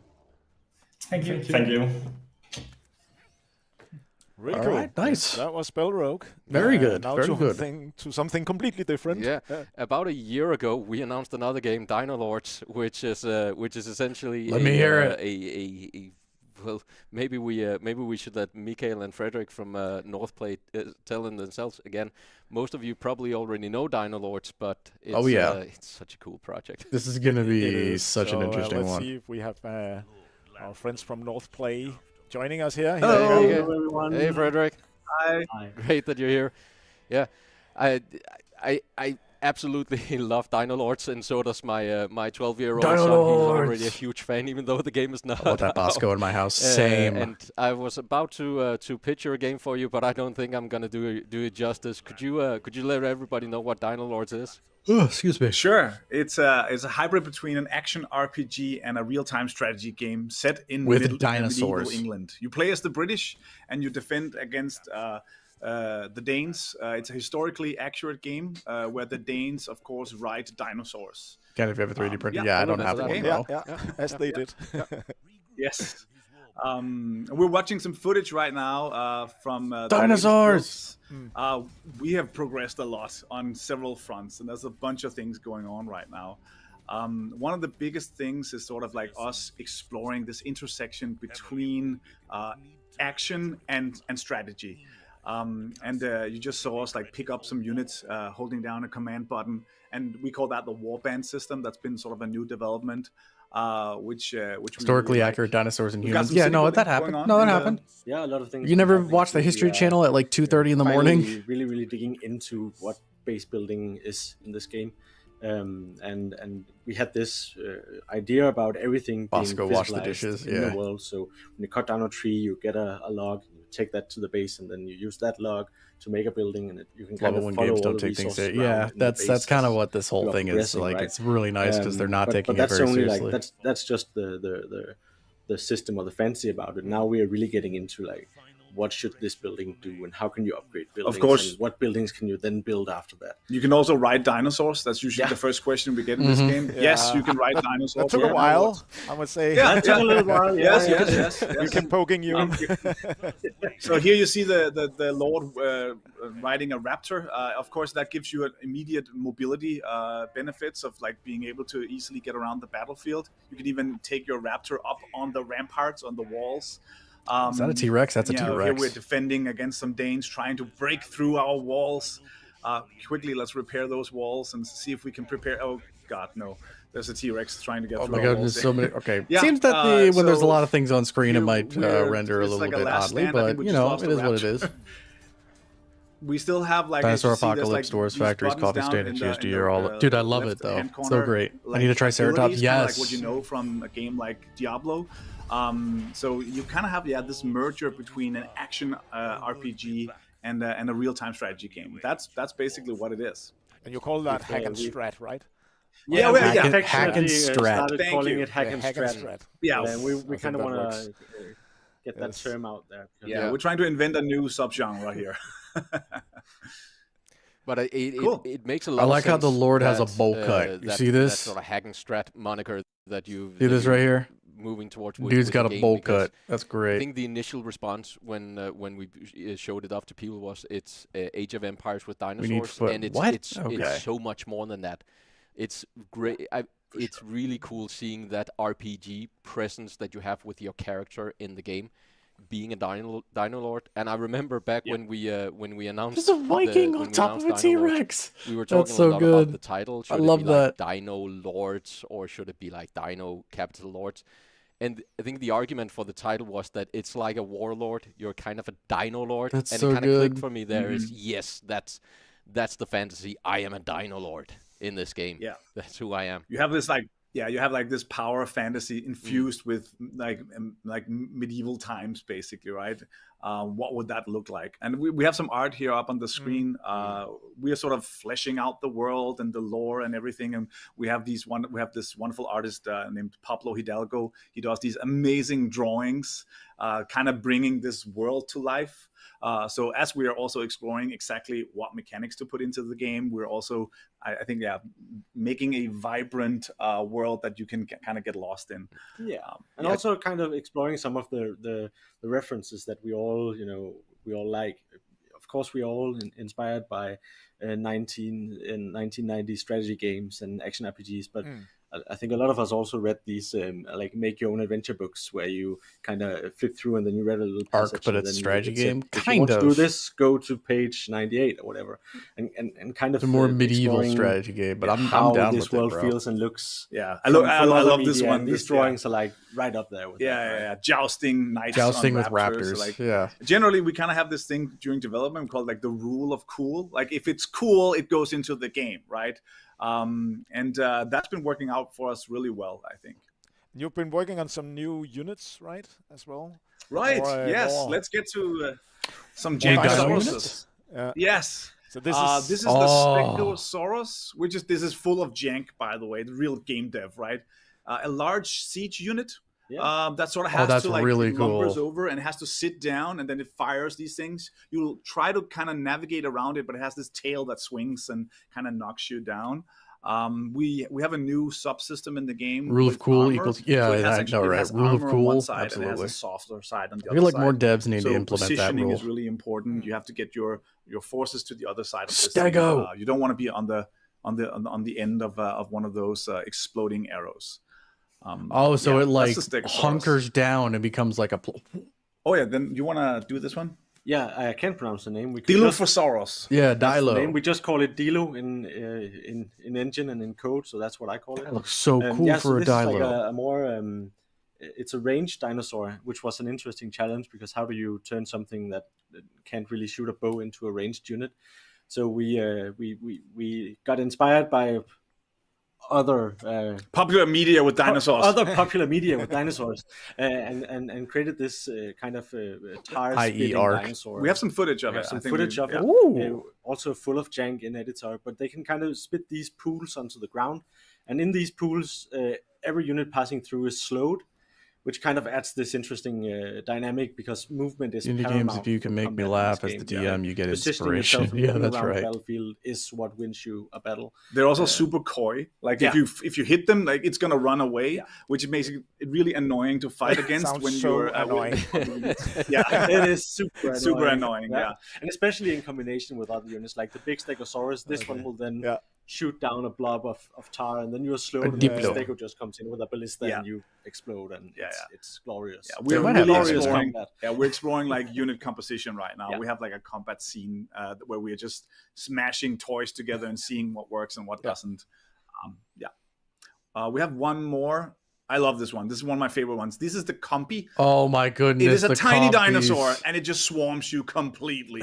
It's like it just attacks you. Dinosaur. Why do you have not do more stuff like this Actually, instead of making games like saw, Concord? Jurassic Park 2, there's a scene. With I did a whole girl on a video beach talking with about some that kind of dinosaurs. stuff. These are those dinosaurs. And they just swarm your units, and you really don't want to get bogged down because they just completely destroy you. So those are fun to fight against. You need the something that destroys a Compies lot of animation still dinosaurs needs some in work. one Yeah, go. well, there's like 6 but people I think we are working just on busy. this. There's so much game that we're working on right now. Cool. This is awesome to see, and you're still hard at work on getting to early access. There's still a good way for you to that point, right? Yeah, for sure. We're tentatively hoping for Q3 next year right now. But we're also very much aware that we're trying something new here, and there's not a lot of other games where we can reference and be like, oh, they solved it this way. So don't know what that we're means. definitely game development wise, we're threading over some new ground. Big Studio is trying really to bad at figure trying stuff how out and to being make creative. these That's systems true. Work in a way. I mean, that's make one a of the game that you can that's one of play the for hundreds issues, of but that's a hours whole here. separate issue. That's a Yeah, whole but nother we think it's conversation. coming along really nicely. Cool. Very nice to see all the development that's going on at North Play with Dino Laws. Thank you, Michael and Frederik, for visiting our little stream here, and we'll see more of Dino Laws in the future. Yeah. Bye, guys. Bye, guys. Bye, everyone. Very beautiful. Bye. And now on to something Deep Rock Galactic related. Deep Rock Galactic Survivor. Yeah. Deep Rock Survivor. Published game, but done by Funday Games here from Denmark. We released Deep Rock Galactic Survivor in Survivor is a lot of fun. This year, and it became an instant hit, basically, which we're, of course, very happy to see. It's also a really, really good game and very addictive game. I remember that week. So we released Spell Rogue on a Monday, and we released Deep Rock Galactic Survivor on a Wednesday. That was a busy week. that was a very busy week, but awesome energy, and of course it became an instant hit. And the team has been hard at work ever since they went into early added access. on several big updates with substantial extension to the gameplay. We keep seeing gameplay time from average time spent on this game from the fans just rising and rising and rising, and people returning to the game each time a big update rolls out, and the game is starting to kind of become a whole, right? And there's a lot of things to cover when you start in early access. You know you're not done. And Funday have been more doing cost effective to do smaller games with good ideas. I don't know if that's that. I don't think that's the main issue. Will, of course, eventually happen. That's definitely a factor, but I think it goes a little bit deeper than that. Much about the content of 1.0 yet. Also, we don't really have Funday on the stream here directly here, but we'll get to that in a moment because we did do something. Back, what did you miss? We did do something recently with some cool games. After Funday did their last update here in late October, they introduced a bunch of challenges and mutators, and we thought here at Ghost Ship, what better way to showcase that feature than making an esports event? Yeah, how that went. I was still robbed. We're a bug, but holy cow, we're going to need to see it. We're taking hits here. Oh! Good heavens, that's a big explosion, and Java Rock's down. Hey, that's me. This round is going to be what determines the semifinals bracket. The competitor here is going to be the final one to lock it in as we're going on and turning up the heat to a next level of competition here at the Invitationals. I was robbed. I want that to I'm be going to take you said. to a place you've never been before. Both players. Unfortunate end for Java Rock Gaming to be knocked out so quickly in it, but of course they don't call it the ultimate survivor for nothing. It's a wow, Hooli Hoarder spotted there. Hooli Hoarder. Not interested. This is what that rock and stone spirit is all about. There's no such thing as bad publicity. It's not only your athletic abilities. It's not Actually, only how that's a fast complete you are on lie, the but keyboard, you know what I mean. but it's of course your mindset. Circling back to gobble up that XP. Yep. Don't know why you made such deep eye contact when you said it like that, Mark, but we'll go for it. There is only one run. There is only one moment that counts, and that is now. You wanted to see me fail? That's It's fine. The one in front of you, Mark. I'll do better next Flamethrower year. As well as a cryo cannon. Oh, wow. What? Good heavens. Meanwhile, I don't believe it. Cup. You look away for a second and you see Idle Cup down at a score of 40,000. Mark, we're seeing it live right now. This is the determining factor here. Idle Cup is down with a score of 40,000. Farham at 49,000. This is it beyond a shadow of a doubt, ladies and gentlemen. We have our winner. We have our World Heavyweight Championship title winner here at the Invitationals. Kind of putting for me that you can't see. Oh, I mean, well, that's just kind of how those types so of games fun work. to do. And in the meantime, while that was happening, Deep Rock Galactic Survival was actually nominated for a Golden Joystick, and that was why we're not joined by Funday to talk about the update, because they won? right now they're in London, hours away from going into the Golden Joystick event. As what are they nominated for again? Best early access game. Best early Good access for game. them. Good for them. Small category where they will Can we surely get some win W's in against the a very chat, weak please? competition of games. Yeah. We need not say more. And we're, of course, going to congratulate them, because on the call, we're joined by Jacob and Rasmus from Funday in London, almost ready to go into Golden Joystick. Jacob and Rasmus, best of luck going Forward into to the next tournament. Yeah, I am too. That was a lot of fun to play. A lot of fun. Of course. No. We got this in the bag. Yeah. It's going to be easy. I think you lost a couple How of you pixels. feeling? How are you feeling? Hopeful, I would say. Yeah. It would be a pain to have the doors trust so- yeah, that's Deep also Rock true. community will pull through on this one. I expect London and the Golden Joystick Awards is going to be full of Deep Rock fans, so I don't think anything could go wrong. Oh, absolutely. Yeah. Rasmus and Jacob, thanks so much for calling in. Best of luck at the Golden Joystick. Enjoy your time there, and we'll see you when you're back in Scandinavia. With the award, probably. Rock and Stone. Guys. Rock and Rock and Stone. All right, they were hopeful at least. They so, were. So they will surely win. It's in the bag, I guess. Hope is all we need, but we have so much more going for us here with Deep Rock Galactic Survivor. What's next? Dark Swarm? Yes. So Which I'm actually very happy our about final segment in the Ghost Ship Publishing. Dark Swarm. Of course, you can say Rogue Core is also published by. We have Ghost a Ship, portfolio of 6 games now. Yeah. So, but we need to check in, of course, also with Bitfire Games and the Dark Swarm game. I really want to play this. This looks so freaking cool. They have made a trailer that they were off showing Gamescom that I think we're ready to roll. Yes.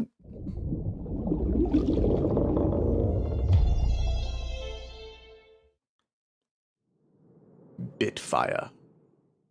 Imagine yourself in a universe where danger lurks in every shadow. Your mission? Simple but crucial. Eliminate the relentless Dark Swarm. You won't be alone in this fight. Assault, the king of killing. Engineer, the team's defender. Infiltrator, the intelligence expert. Support, the backbone of the team. I love it. I love the specific classes. I love it. The ultimate co-op, tactical, objective-based extraction shooter. Ooh. He's just spinning around.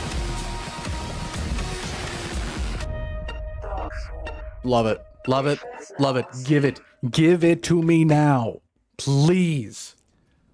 So now we have with us the incredible team from Bitfire Games. Welcome to the stream. Hello, how are you? Hi, Sam. Nice to see you all. Awesome to see you, Hans, Jonas, and Uwe, the trio over at Bitfire Games. You're, of course, many more people now. So do you do Warhammer and Helldivers? Kind of. It looks amazing, and it keeps looking better. And before we just hear Mounted what you've turret, been doing over the past, I think I did see that period, and all the progress you've made in development, Could It's you tell Alien Swarm. everybody If anybody's that's ever maybe played new that, just better. to Dark Need this on Swarm, console. what It the game probably will is? be. Maybe not at first, but it probably will be. Yeah, Darkswarm, it's a co-op game for 1 to 4 players. You play with your team from this Death on Demand corporation, and you go out on these missions to destroy the Dark Swarm that's causing a lot of trouble in the universe. That's just in the galaxy. That just for all the corporations, you have to to take on missions for them and earn money and do the loot and go all sorts of ways about it. You can do like sneaking in, stealthing, and you can do like more direct combat missions, and it's like procedural levels, and it's all about having a lot of fun with your friends. Yeah, and, with your friends, exactly. Yes. Jonas, the idea for Dark Swarm, where did that come from? What was the inspiration? Oh, the idea. Oh, yeah.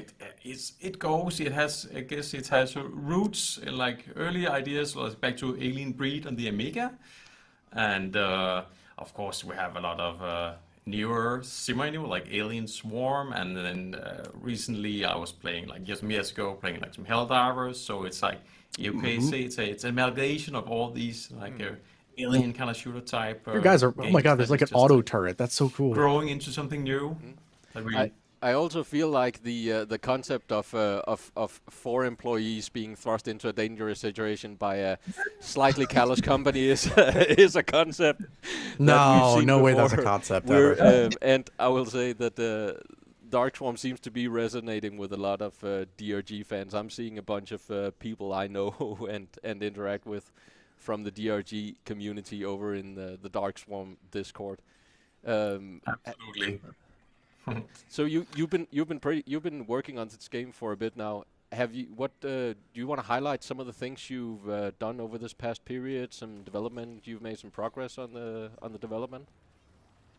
Oh yeah, we have been working like weapons. The new weapons. Weapons. Yes. New weapons. Yeah. Yeah, I just saw the new flamethrower on the screen as you said that.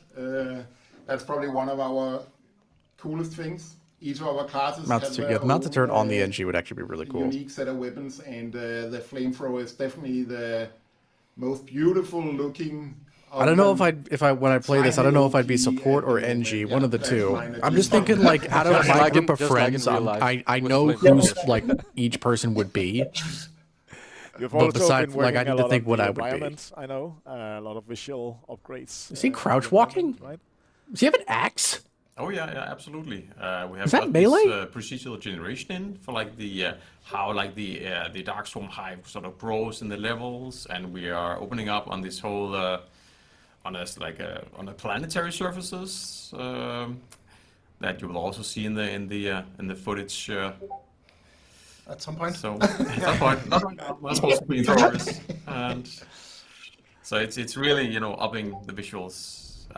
Still, we are far from done. There's a lot of work to do. Play all the classes in there. Oh yeah, I would definitely at least try all of them. But I'm trying to think like what I would main. To tone all the blinky stuff down and get like. It looks just the right super mood. cool. Also, UI has been a thing we've been worked on a lot. Maybe Hans can talk more about it. Yeah, that's not much to say. We haven't made a UI. Yeah, they haven't really shown much of the heads-up display actually. Teammates and make it more very clear basic, very bare bones. And yeah, the community really asked for that, so we were very happy that that's in place now. So yeah, that's not really definitely. in the footage yet. That's not in the footage yet.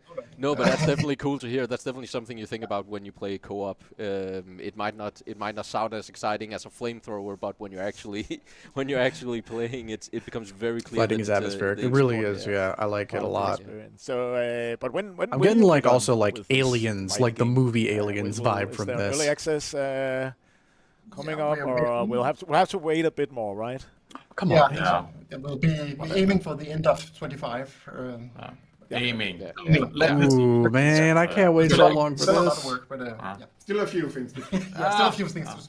But in between, there will of course be some. There'll be play test, right, and demos. And Please let me be at the play test, there's please. ways to get access. So if people join your Discord, there will be a shorter route to getting access, right? Exactly. Yeah. One here. We're Something outside my door. frequently putting out new updates for our pre-alpha testers. I like how there's also spots like this where it's not new worlds, the new all missions, inside and all completely dark. New weapons, of course. I do like that a lot. We're not really inviting more pre-alpha key testers right now. We have a tiny bit few. Alien's second film is my second favorite film of all time. But the route to get into any kind of invite in the future will right now be joining your Darkswarm. Yes, exactly. Wishlisting and I definitely got to join the Discord for this. As always, you know the drill. I will say I'm actually pretty active on the Darkswarm Discord as well, and it's growing into a pretty active, pretty friendly community in there. It's pretty cool to see. Yeah, it's super nice community. Yeah. Played Endless Dungeon. Thank you, looks like Bitfire, a better... for dialing in to our stream. I played a little bit of say that. Hello. But yeah, I can kind of see. It's good to see Fire effect. Yeah, the fire effect itself looks really cool. But what's great about these types of games is like... Great to see you. Great to see you. What's great about those types of games is like a like you said potato in the PC beginning can of, run them very well. This segment, 2025 is going to be quite the year for Ghost Ship Publishing. Yes. We have a lot coming out and a lot coming up. We prepared a roadmap for our publishing just so we ourselves and everybody can get an overview. This is good. Get ready to take screenshots, everybody. You should be able to see that up on screen here. So we're already through out of that. Busy, so 2024. It's mostly been updates for Spell Rogue and Survivor. Play test, they came nice. out Gun touchables. And I'm not going to go into early details access here, launch but this is pretty much a towards summary the end. of everything we've talked about in terms of high-level releases and tests and when you can. That's Darkswarm. That was Darkswarm. Yeah. All subject to change. Unfortunately, we just still don't know when it's coming out. Last point, season 6 to be determined after the early access release of Rogue Core. So. You have to be a bit more patient on that one. But fine Alex, by me. I'm gonna fine by me. I'm okay with all this. Head of publishing and thanks so much. Thank you, Alex. Invite in from our marketing team, Aaron, who have you? Here we go. Here's the man, the myth, the legend himself. So, Aaron, come on in. Here he comes. So while Aaron gets his headset on and sits down, this is now turning into the merchandise segment, where you and Alex from marketing will present. Alex from marketing, yeah, you know Alex from marketing. Are you talking about the genetic clone we made of Alex from publishing? He looks pretty much like Alex from publishing. The scientist did a great job. Yeah, he's coming in now. Let's bring him in now. I'll step out and let. The genetic. Oh my goodness! Wow. Look at that, chat. It's Alex from marketing. Thank you, Søren. Thank you, Eric. It's great to be here. My goodness, Hi, there's everybody. 2 of them. I'm Alex, head of marketing here at Ghost Ship Games. It is awesome to be here. What are we doing, Aaron? Well, Alex, we're addressing a big thing with Deep Rock Galactic. That was funny. There's been a saying for many, many years that Deep Rock Galactic has no merch. Many people have said it, and it's been hard to argue with because, indeed, we had no merch. God, Aaron, I hope that doesn't continue in the future. Whoa, Alex, it is a beautiful day because this is the day that changes. Those days of no merch, those merchless days are over. I think they're going to have a video for Rogue Dave, Core. you say, what an interesting name. Tell me more, Aaron. Well, Dave is a big Deep Rock Galactic fan. He's got just about 1,000 hours in the game, but more than that, Dave is also a mechanical designer and a merch guy. Wow, Dave Cyberslock, the perfect guy to make merch for Deep Rock Galactic. That's exactly where my head is at. It's so good we work in marketing. I'm so glad I signed that They have contract with him. I think it was Dave unofficial. runs his own business, Heroic Replicas. They make things like, replicas of swords from video games or cartoons. You may know Dave because he runs the merch store for Satisfactory and for Valheim.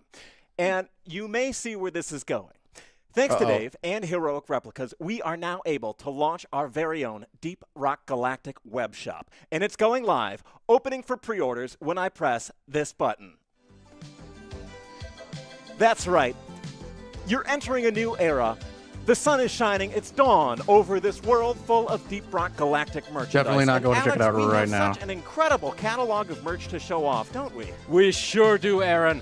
I almost can't wait to see the first item that I will be able to buy. Oh my God, they have the canteen. Well, money is a classic thing to exchange for goods. Why don't I show you some of the stuff we have going on? They have a loot Coming bug up, coin. We've got something like a Deep Rock Galactic keychain set. Are you tired of your keys looking so boring you pull them out of your pocket and you think, yuck? I have that problem constantly, I mean, Aaron. T-shirts, I have that makes boring sense. keys and a boring life as a result One button of that. USB. Well, I can oh my fix God, the you can key get thing buttons with for your this keychain keyboard. set. That's cool, actually. Alex, why don't you reach over and show me what else you've got? Well, Aaron, do you ever find that you don't have anywhere to store your liquids? Yes! Well, Dave has a solution for that. What? Now, with this brand You can get a Bosco figure. Galactic canteen, you will be able to store all your liquids, hot and cold, in a bespoke container fitting the Oh my Deep Rock goodness, yes. theme. It's the Revive Alex, canteen. is this the canteen featured in Deep Rock Galactic, the computer game? It sure is, Aaron. This is the canteen that you use to revive your friends when they go down. Wow. All you have to do is spray some water in your face. That's actually in kind the of video awesome, game. not gonna Alex, can you hold other liquids in it too? You sure can. Holy cow. Oh, and they have the What a T-shirts perfect that they've been container for liquids rocking and fluids. forever. And it opens up for a Deep Rock branded canteen underneath with this cover sliding up.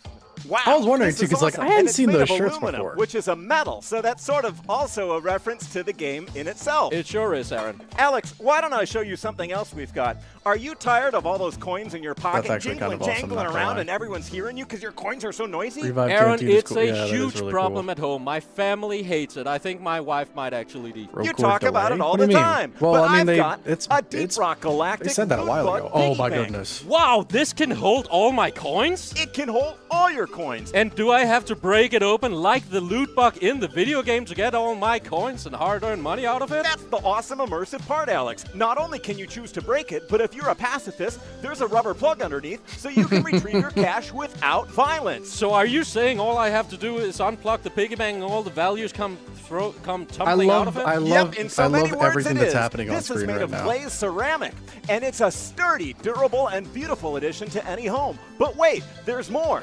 If you're wishing that there's a more luxurious version, we've got just the perfect solution.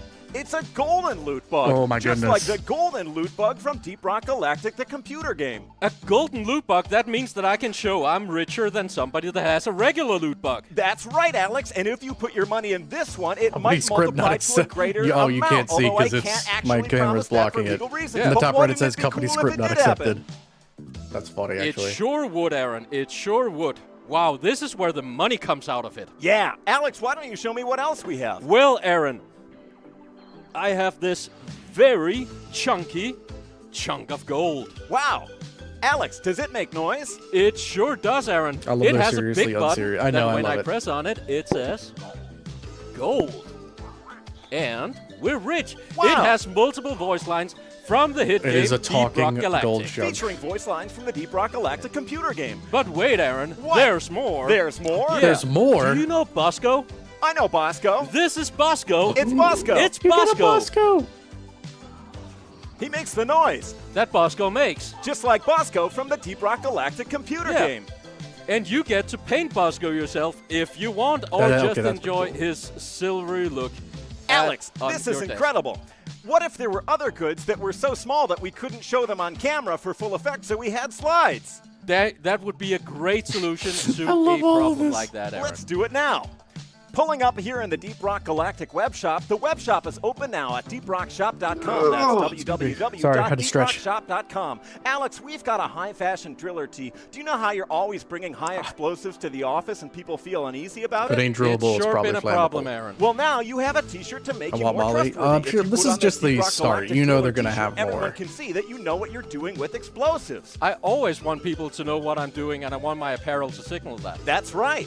We've got the inspiring engineer tee featuring the real red definitely gonna color grab from one the of Deep Rock those. Galactic computer game. This t-shirt may or may not be legally guaranteed to increase standardized test scores. Hey, that's the one I'm wearing. Shirts. Incredible, Alex. Up next, we've got the Heavy Duty Gunny tee, Gunner tee, with a 100-pound gun that's not included. For $28, this t-shirt can be yours. Just go to www.deeprockshop.com and it can be yours. Finally, completing the squad, we've got the superb Scout tee. It ships at the same From speed A as the to D, others, even skipping though B Scout and moves C. faster, which is a bit of an incongruous thing, but you're going to have to take that up with your local postal provider. Just go to www.deeprockshop.com and you can order it now. But Aaron, I want all of those t-shirts. Holy cow, Alex, I've got the slide for you. Wham bam. If you're tired of doing laundry, if you can't pick, if you Enter want to code represent Faith your United love for Deep Rock checkout. Galactic, then you can get all 4 class tees for a bargain bundle. Just enter the code FAZENIGHT at checkout for a discount to get all 4 tees for $100. Just go to www.deeprockshop.com and place your pre-orders now. Wow, all I will have to DRG do is be able to stickers. spell the word Ooh. Facianite and I can get a discount? That's right, Alex. Alex, Kinda do you know cool. how you have surfaces in your life that need to be covered with objects? Yeah, do I? Yep. Like this table? Exactly. Well, we've got the perfect object for that. It's the Deep Rock Galactic Sticker Pack. No way. Featuring adhesive technology, this sticker pack includes 35 vinyl stickers that you can place on any sort of surface, unless a rough one, because adhesives don't work very well. But that's 8 sheets of stickers, vinyl stickers, 35 stickers total, featuring your favorite classes, your favorite beer labels, your favorite gear and creatures from the Deep Rock Galactic computer game. It's a Molly if you sticker. enter the coupon code, And Crappa. I see you'll get a Crappa. free sticker pack with any order over $40 at the Deep Rock Shop. That's www.deeprockshop.com. Up next, Alex, we've got the Abyss Bar Bluetooth speaker. Do you know how sometimes that's a you're speaker. listening to something but you That's want to look kinda cool, at something actually. too? All the time, Aaron. Yep, and we've like got now. Yes, exactly, and we've got the perfect solution. This Abyss Bar Bluetooth speaker is not only a fully functional Bluetooth speaker, but it also has this lit-up display featuring the Abyss Bar from Deep Rock Galactic, the computer game made of many, many layers of paper, and it's light up. But if you don't like the quality of sound because you're one of those freaks that's really specific about your sound, you can plug it into your own speaker. Wow, Aaron, this bar looks so cozy, I might start drinking again. Wow, Alex, don't threaten the whole company with a good time. This is one of the many goods available on the Deep Rock web shop. Just go to www.deeprockshop.com and place your pre-order I love now. how he's Up next, going we've got the DRG Challenge coin. Are you ever at a bar and you're intimidated by real military veterans I actually who have really these like that coins coin. 'cause they That's actually served in the kinda army cool. and you wish you were also as tough? Yes. Say yes. Yeah. Yes. Yeah. Absolutely. Anyway, so we've got one of these coins that you can prove, and if nobody looks too closely, they'll think you were in the Army too. For only $19, this coin can be yours. It's made of real metal, just like the metal you see in Deep Rock Galactic computer DRG game. classes and is it's also plushies, got what, bro? A velour, anyway, a fabric carrying case. I mean, now that they you can have the protect your coin now in. that they It's have it like $19 established, available now they at can just keep adding more stuff to it. www.deeprockshop.com. A case for protecting my coin, Dave, he thinks of everything. That's right. And we've got More multiple pins. pin sets. For example, this one, the perfect accessory for your lapel. Alex, you don't have anything on your coat's lapel right now. Doesn't I it do feel not, naked? Aaron. All the dwarves served in the military. Well, they're all clones. Well, Alex, we've got a pin set made of metal So and technically, enamel, yeah. I guess is the terms for that. It's $19 available Why no at plushies? I mean, give it time. www.deeprockshop.com. But we've also got another one featuring They're just other items announcing, from Deep like, Rock Galactic, the the computer begin- game. like, they're gonna keep And adding more if stuff you to have a ton this. of jackets with a ton of lapels you need to decorate, you can order all of them. I mean, both of them. It's the pin set combo, the pin collector's dream. Enter code PIN-DOWN at checkout, and you can get both of them at a significant discount. That's only at www.deeprockshop.com. That's www.deeprockshop.com. Ask your parents' permission before going online. Wait, I recognize Too bad I those was banned keychains, from the Aaron. DRG Those were the Discord ones that were gonna fix for my nothing, boring so I can't keys. post that. Yeah, Wait, they're what? going to fix That's- your boring keys. They'll fix your life. They'll fix your marriage. They'll fix any situation. For only $24, they will fix my marriage? I'm Yep, sorry to that's hear only that. $24. And there are 3 of them. And there's 3 of them. You could have 3 fixed marriages for the price Wow, of 1. my current marriage and 2 future ones. Moving right along, that's $24 here for this die-cast keychain set. Put them on your keychains, and you'll blow the key Sorry about community that. out of the water. You'll go to the key meetups where you show off your house and car Accidentally keys. hit a and you're soundboard gonna say, there. look you screwballs, you pencil necks. I've got the coolest keys on the block. It's only $24 at www.deeprockshop.com. And finally, I said Alex, hello, I was we've banned got a next day. single I feel like there button has to be Rock and something Stone else that you keyboard did. key. Do you know how you're playing Deep Rock Galactic and you press the V button? No, Aaron, there are so many buttons on the keyboard that I have such a hard time finding the V button in time. I'm so glad you brought up that critical issue, Alex, because the V button is famously the rock and stone button, but finally you can have a keyboard dedicated to that key. It's a fully functional RGB light-up gamer keyboard with just the V key. You can press it and your character will say rock and stone, and you can plug it in via a USB connection to your personal computer or your console. It works on both. Wow, I will actually never kinda be funny. embarrassed by missing a rock and stone again. I know. Wow, Alex, all of these goods are available for an incredible price over here on the Deep Rock Galactic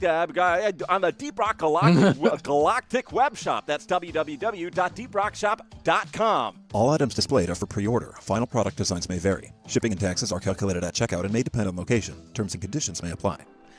Wow, Alex, what an incredible selection of goods. But that's not all. No, Aaron, there's more. There's more? What's more? There's more. There's more. Let's roll the tape. Scorch Street. Around the beer, please. No. Don't tell me. The mug! The mugs!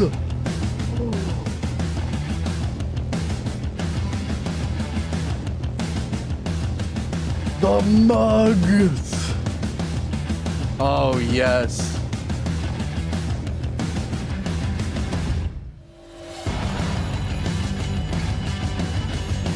High quality, food safe, plastic, hot and cold drink, dishwasher safe, still no throwing in the launch bay.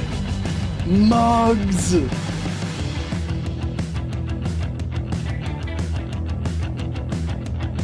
It's about time. Oh yeah. Are they safe to use? Yeah, they said they're safe to use. They said their dishwasher safe, their food safe, so. Oh, it's a Kickstarter. Gotcha. Yeah, they said that they were safe to use. Best showcase for merchandise. Honestly, I need it. I need it. Wow, these I need cups, it. they look so They're amazing. drinking And like out of I it. said, I might start drinking again, so they are right up my alley. Here to tell us more about these cups and their My wallet's upcoming gonna be a bit Kickstarter emptier is soon, bro. Scorched Bet. Steel I bet. Industries. Am I getting that correct?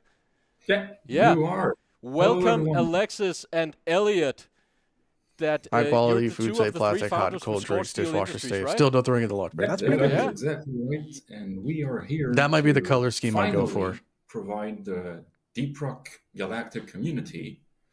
Can I with buy the RGB keyboard very, buttons more than very once? needed I mean, box yeah, it'll from just be very expensive. Yeah, these are sweet. You guys have been working on this for a while. What's if people don't know Scorched Steel Industry, what's your guys' deal? Or where might DRG people know you from? People might know my first company, Forge Steel Studio, where I made figures for a lot of people, including the Bosco and the dwarf you have on your desk. Yeah, these guys. And I made quite a few replicas and statues of DRG dwarves for the last 4 years or so. And one thing I always wanted to do was DRG mugs, obviously. But it's a very complicated process with a lot of steps, a lot of money also needed. And after more than a year of work, we are ready now to show you what we've done. And we are super excited about it. Alexis, Super and nice. Elliot, these Rockin' aren't mug, just absolutely. replica mugs. You can actually use them, right? Oh yeah, definitively. Those mugs are not just a single prop that you are going to have on a shelf. Those are going to be food safe, fully compatible for cold or hot drinks, fizzy optional. Beautiful. You can use alcohol or We need, something yeah, we else. need the pickaxe. No, not going to touch it. Or Not going It's to similar, but I do want here. to know the bot and rogue core named And Roscoe. they'll cost less than a board game. That would be but funny. A bit more than a paper cup. So they should still be available and affordable for everyone. Yeah, that's sweet. What's your guys' background? I mean, if somebody's wondering, like, hey, where are these cups coming from? What did you do? Where did you guys come from? How did we get to a point where it's DRG meets people who can fabricate and sell these mugs? Well, we met around DRG. I'm a mechanical engineer, and I work both as a mechanic and as a designer for mechanical industries. And Alexei is... I'm a product designer by trade. Got, Do you have a DRG board master game? degree in No, it. I don't. I still got to And, get it. I'm It's a on my huge list. fan of video games. It's on my list of things that I universe, eventually and, want to get. Crafting, a lot of things. And I thought, why not mix both of them and see how it goes? That's awesome. And you're, besides your professional background, you're also pretty well known in the DRG community. I've known the two of you for some time on Discord, and you've played a bunch of Deep Rock yourself, right? Oh, You know, when we worked on this campaign with you, it's pretty clear that you know the mug as well as we do, if not better.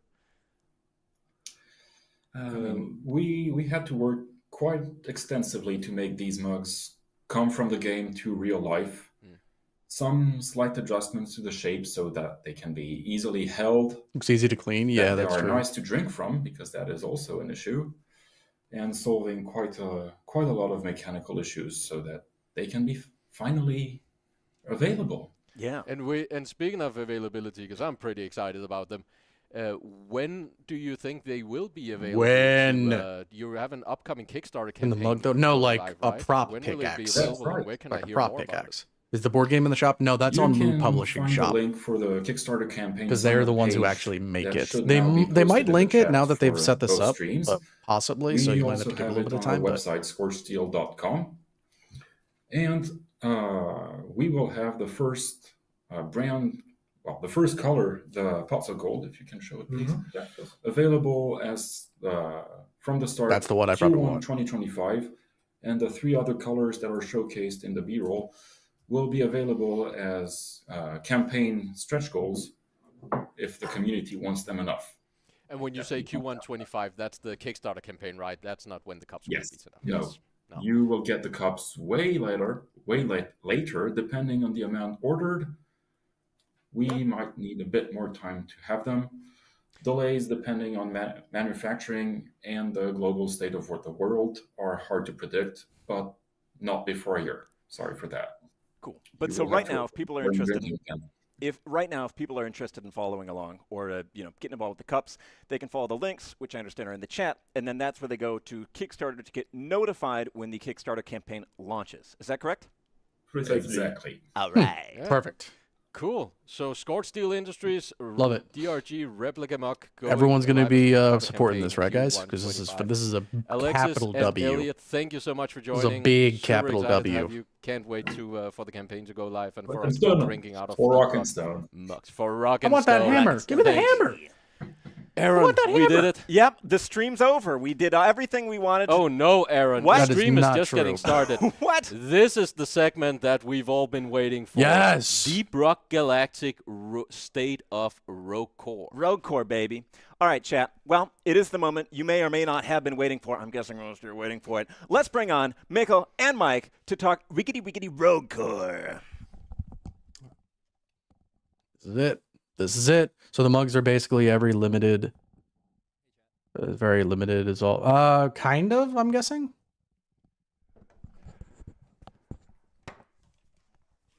Hi there. My name is Mikkel. I'm Mike. I'm CCO of There's two Mikkels. Director of Deep Rock Galactic and Rogue Core. Yeah, and I'm the lead game Rogue Core, designer. yep. It's time, people. Lock in. Time to lock in. We got some big headphones to fill after after Alex and Aaron. That was impressive. That was kind of impressive, yeah. I mean, and I hope we still have some viewers out there. Yeah, plenty. Who are not like at the store or wishlisting games and so on. No, but we are here to talk about Rogue Core. We are super excited to do so as well. I think it's been a while since we said much about Rogue Core. Yeah, I think there's been a couple of posts, blog posts on Steam and on Discord. Yeah, that's true. But overall, like after we've gone to do season 5, as kind of like we said, we wanted to focus on that. Mm-hmm. So we stopped Rogue Core development. Everybody went over. Deep Rock Galactic. No, we stopped Rogue Core development to do season 5. Yeah, sure, yes. And then we're able to take the team over to fully focus on Rogue Core. Yeah. So that's what we've been doing. So we have some stuff to show and to talk about the game, and of course talk also about our plans going forward. Yeah. And I think we're super excited about what we're going to show you here. But I think we have a couple of disclaimers. Yes. That's like fair. For example, that we are still early. The way we are approaching development is not doing a very pretty vertical slice where everything is just No, it's the opposite. This is not a pitch. This is not a pitch now. Like, don't see it like that. No, we're very much like working on the game on all over the place, which means that it's like we're lifting it piece by piece. Yes. So what you're going to see is actually the state that the game is in right now. That's fair. We just need to see something, But maybe bro. we should just do like a quick run through of what we are going to talk about. Please. Before we get going. Please. I have a small plan here, so I can just the piece of paper here. I thought he was going to pull out like a big binder. We're going to show just you a video with the sneak peek that Mark has put together. Then we are going to talk about different topics of the game. We're going to talk about biomes, generating biomes. We're going to talk about how we upgrade and level up in Rogue Core. We're showcasing some of the new game hub area, which is not a space rig but a spaceship. I like it. Already up for it. And then we are doing something that we haven't done before on these live streams, which is that we're going to do a live demo session where we have Jacek sitting with Unreal, and we are showcasing stuff live in Unreal. Yeah. And last but not least, we're going to have a Q&A session where you can ask questions, and we'll try to answer the questions as good as we can. So feel free to write the questions in the chat as we move along. Exactly. I'm gonna make my camera a little bit smaller. I want to take up as little. Maybe also just very quick before we hit forward. Maybe just if anybody here doesn't know exactly what Roker is, maybe you can give it an introduction. Yes, thank you. So if anybody doesn't know, a spin-off of Deep Rock Galactic with a roguelike twist. So it's still a first-person 1-to-4 player co-op shooter, but the story setting is a little bit different. We're still at Hoxus in space, and the situation is that Space Mining Corporation, Deep Rock Galactic, has discovered this very precious mineral at the core of Hoxus that's called... Add more rooms to the space rig. I mean, eventually. Not anytime soon, though. They're focusing on rogue core. And so they're setting up mining facilities at the core of Hoxus. And that's all well, but suddenly there is this event called the Grey Out, where they lose all contact with the mining facilities, and all attempts on entering the mining facilities again fail. So what do? They call in the Reclaimers, an elite unit of special trained dwarfs that will come in and try to reclaim the core of the mining facilities. So that's sort of like the stage. Yes. So you're four dwarfs, elite trained, moving into the unknown horrors of the core foxes. Exactly. All right. So with all that said, I think maybe we are ready to see this sneak peek video. Please. Sure. I think just very quickly before, just one more disclaimer, more on kind of what you're going to be seeing is that, and what we're going to be talking about. We have been so far very much focusing on the kind of the game within the single run, the very core of the game. So far, we feel it's super important for us to nail this. So what we're going to be talking about, and mostly what we're going to be showing, is things happening in the run, and not so much things happening around the run. So the structure overall of the game in which these runs exist, that is something that we're not going to be addressing. And meta progression, right? Because I think that we are not like a true roguelike, it's more like a roguelite. We are going to have player progression. I think you could say, like, yeah, it's a roguelite, but we're also very much going to be putting our own twist on it. So, yeah. Fair enough. Yeah, it's our take on what a roguelike is. Yeah. Right? I mean, we're doing it the Deep Rock way. Sure. Exactly. Yeah. But anyways, without further ado, let's do it. Let's see the sneak peek. Yes. Gameplay captured in pre-alpha version with placeholder assets. Oh. What is that?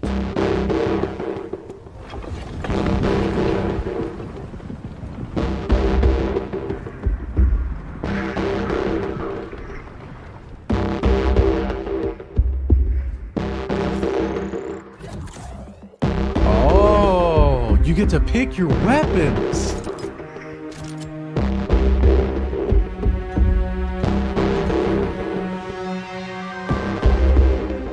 That's a new weapon. What is this?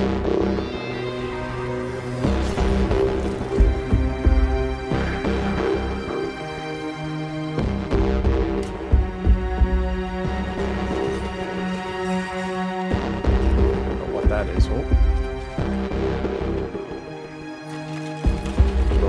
Okay. Something. Okay. You could just straight up upgrade your weapons as you go. Oh my goodness. Recoil control. Okay. Elevator up. Are we gonna see any major combat? Level 4. What? These biomes look so cool!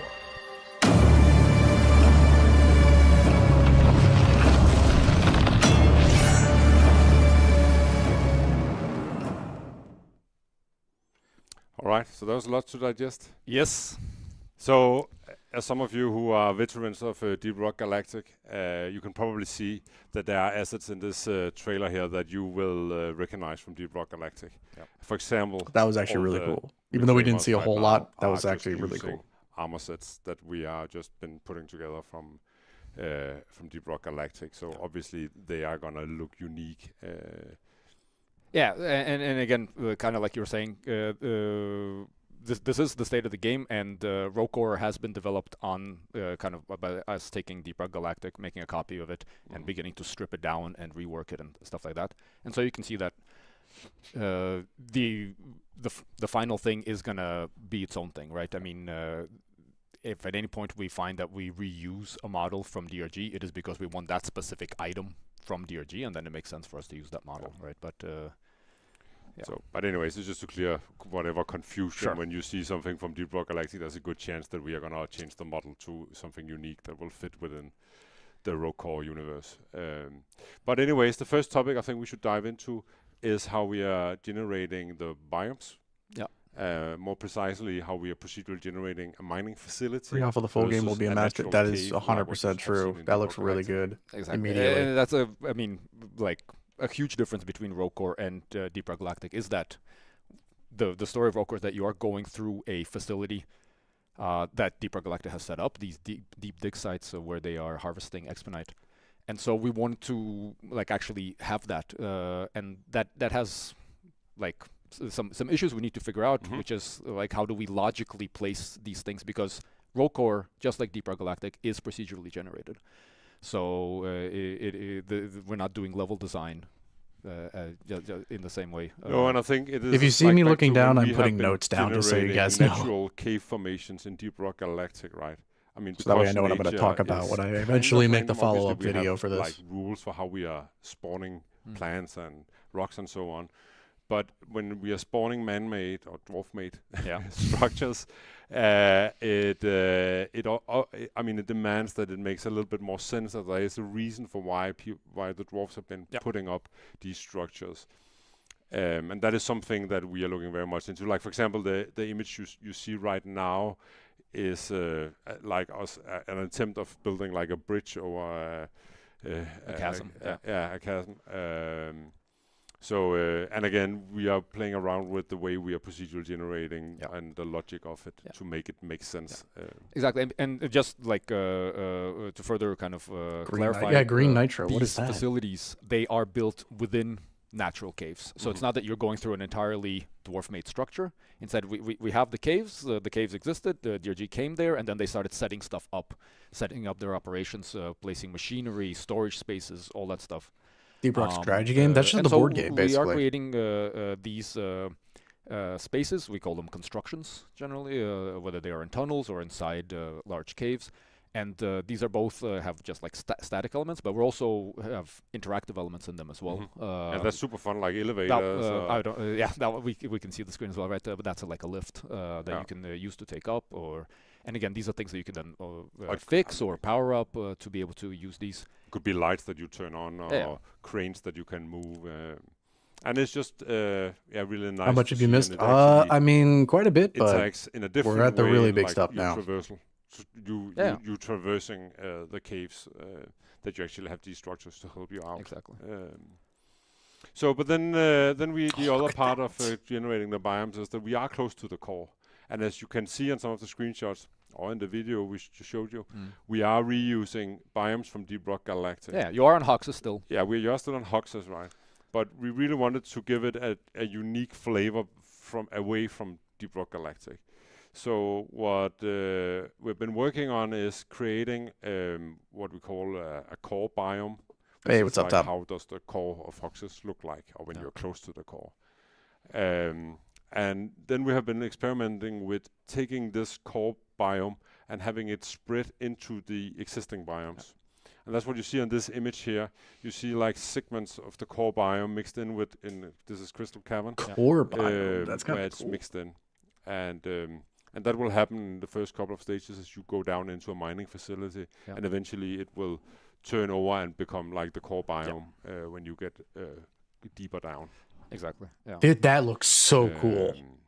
I want to know what that is. And here's an example of the core as you environment try stuff, to reclaim the core, right? Yes, which is what right. You're coming down here, reclaim the facility. Down at the core boxes. Yeah. Which is very hyperinflation of my country's currency. I'm sure you'll be able to. No. But that was an example of the pure core biome. Right? Agreed. I'm guessing that's the end of the run. And then, I mean, if we kind of follow, like, based on what you're looking. So again, when we talk about these facilities, right? So here's an example of a facility entrance. And again, this is. I was gonna say program art, but this is actually game design art. So it's just something that has been put up. This is gonna look way cooler when we get some artists actually working on it.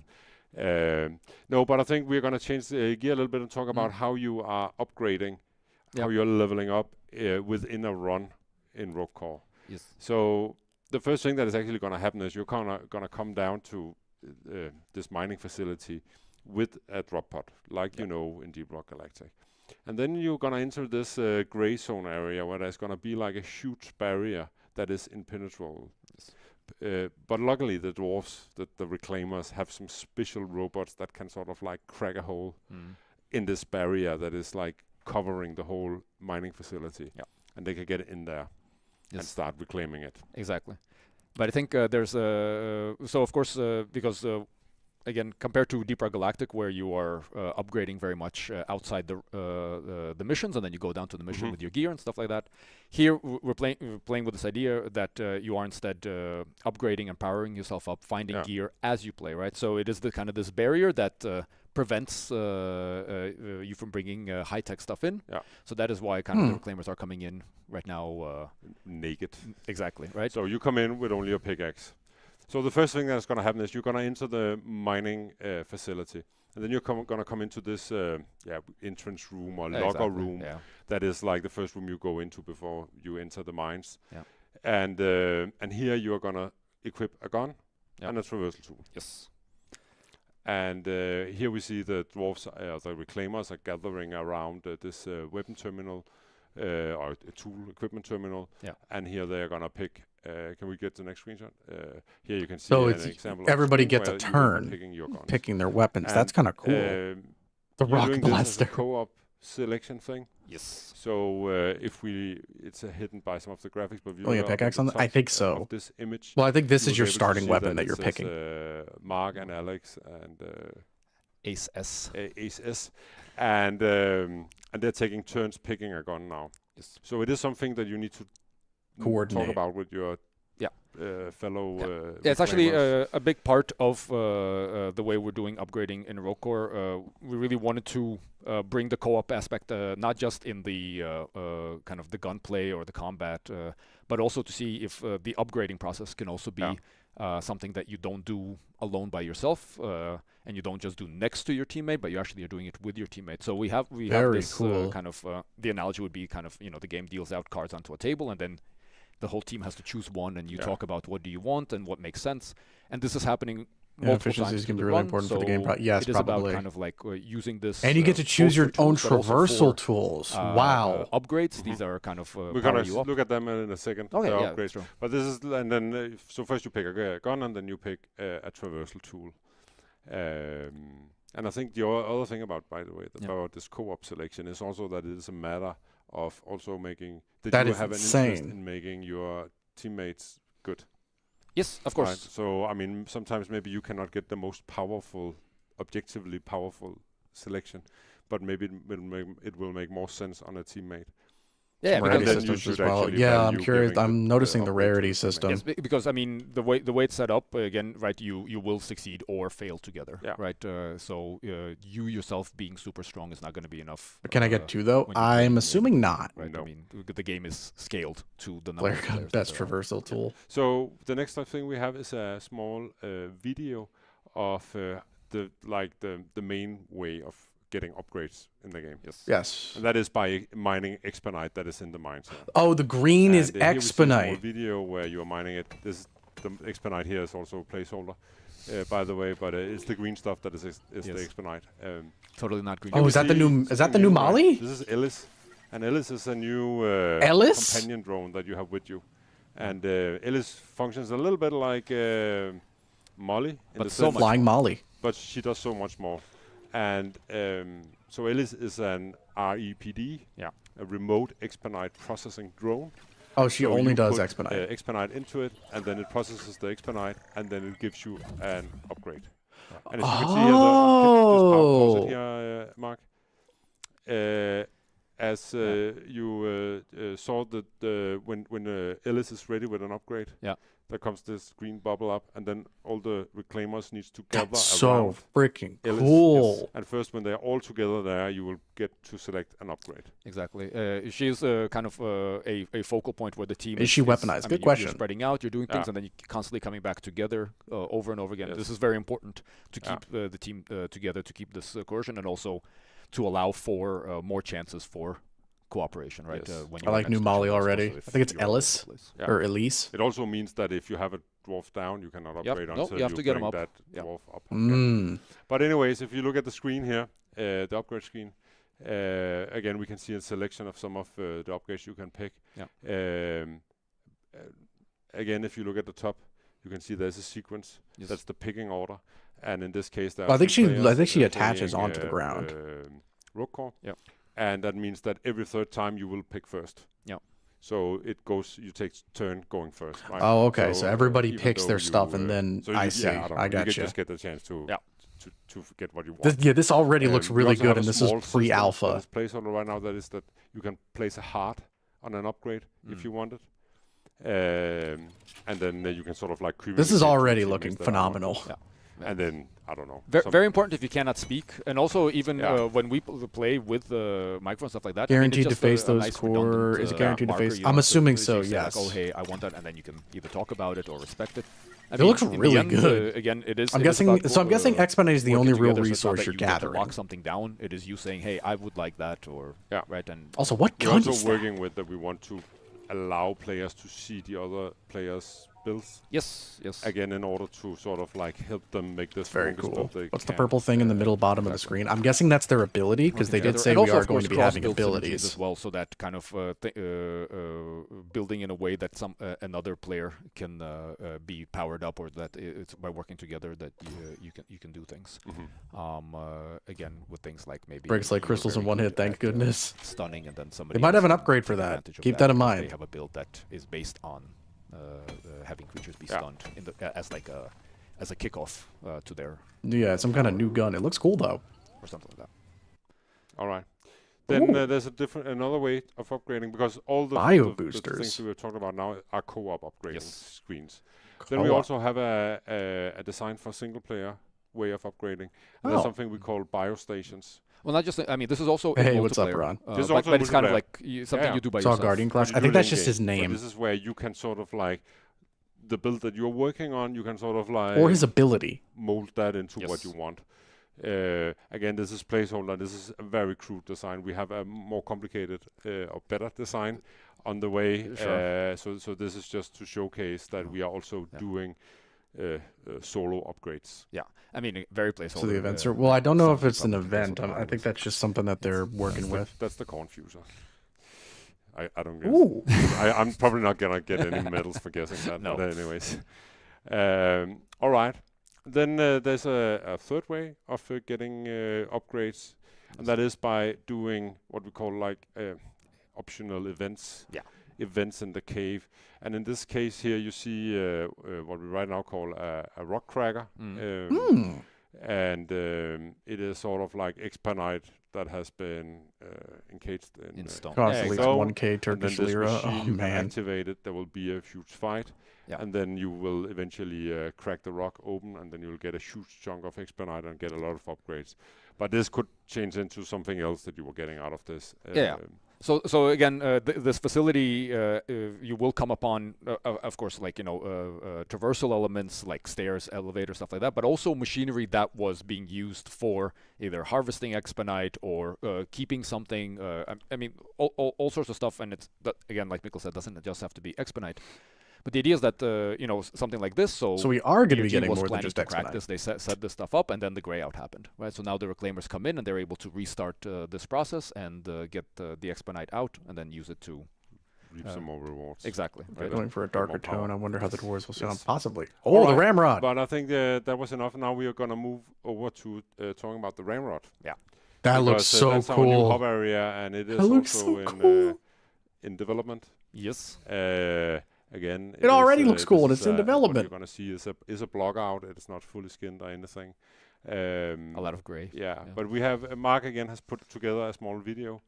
That looks dope. Yeah, here you see it. Yeah, it is a spaceship. It is a spaceship, and I think lucky you see the space rig. Talk a That's little bit cool. about the difference between doing a spaceship versus a space rig.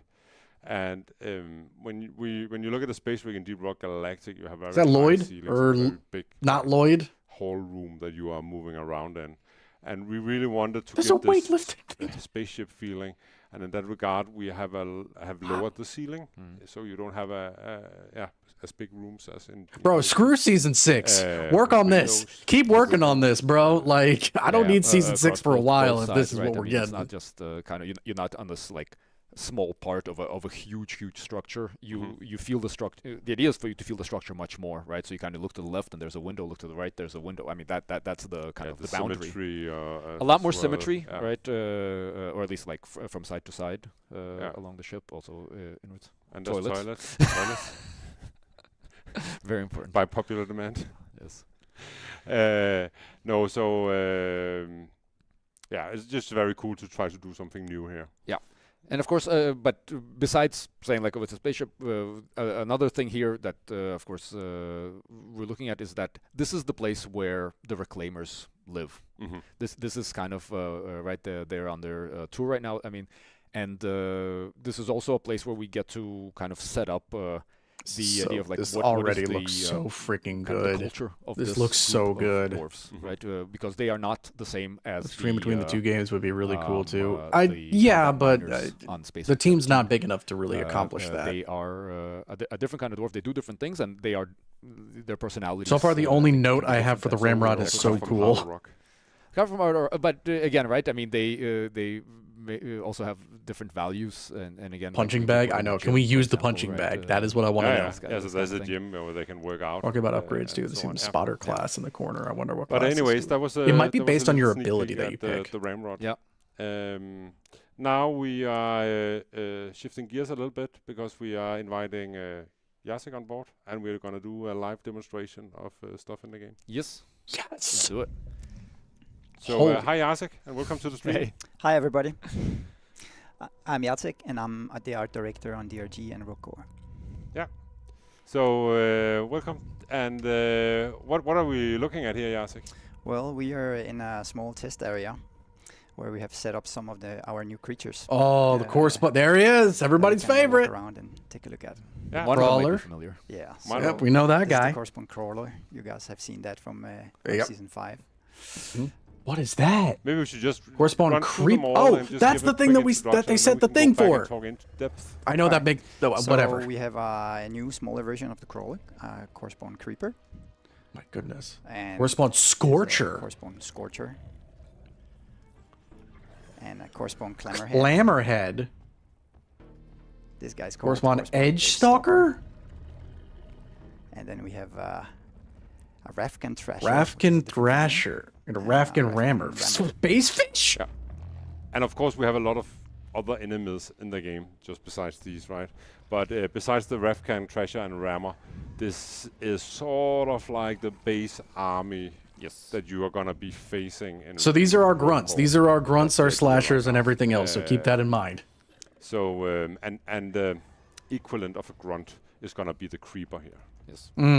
Yeah, this is the ones where because again, this is Rockcore is a horde shooter. So freaking cool. What's it called? What was the big one called? The Clamorhead? We are still looking at a similar kind of like combat setup for the enemies. Those ain't bugs, boys. Yeah, these are. We're out of bug country now. We need enemies that we can spawn a bunch of, right? We're out of bug country right now. And I think, I don't know, Jacek, do you want to say anything about the design of it? I love the designs. We're kind of continuing some of the, the specific details from the crawler. Wow. We're going like with this. Might be hell for difficulty. Well, the creeper is going to be the new grunt, so I'm guessing the crawlers aren't going to show up nearly as often. Plus, they're probably going to be balanced a little bit differently. A change in the creature at some point. Like this guy has like an extra skull that kind of mimics some kind of humanoid skull. My goodness, and then bro. His old being is like behind it.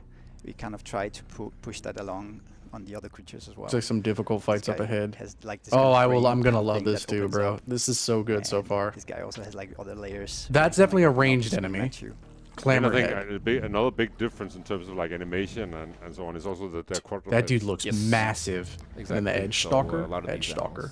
animals, only or animals, creatures. Yeah. Yep. But maybe we should go back to the creeper and just try to.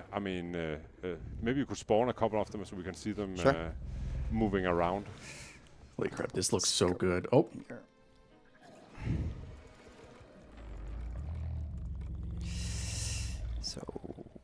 So this is like a cheat menu Jacek just brought Did up, they and spawn you'll them? probably see there was multiple names of other I mean, I'll miss so the bugs we have a kind lot of, but other like. enemies that we are also working on. Oh, But, look at the way they move. Yeah, here you have the creepers. Also, what gun is that? Yeah, they can't kill me right now. Are you in God mode? Yeah. Dude, this is gonna be a horror game, man. They're a little bit faster. He just I mean, rifle melee? The way they move is different. Of course, their shape is also different. In terms, they are taller than the grunt. I mean, so these enemies were actually made. You could say side by side with DRG enemies. Originally, we also Sort of even plasma pistol, played around with having some of the DRG enemies in Rocore. We ended up taking them out. I do like the weapon effects. They're very nice so far. They are tougher. They hit harder. What's it called? A Rafkin?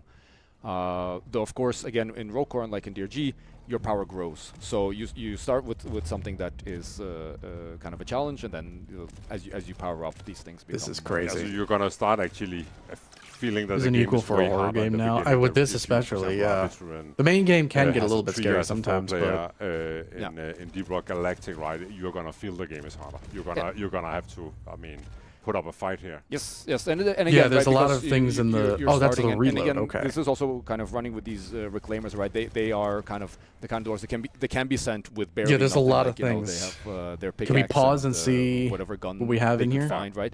And so it is this. I'll thing go that back and look and see what we have here. Quite limited, yeah. Yeah, but let's move on to the Scorcher. Yep. Scorcher. And Scorcher. let's try to see that. So that is more like a Spawn Lord Ad. What? Yeah. So the Scorcher is it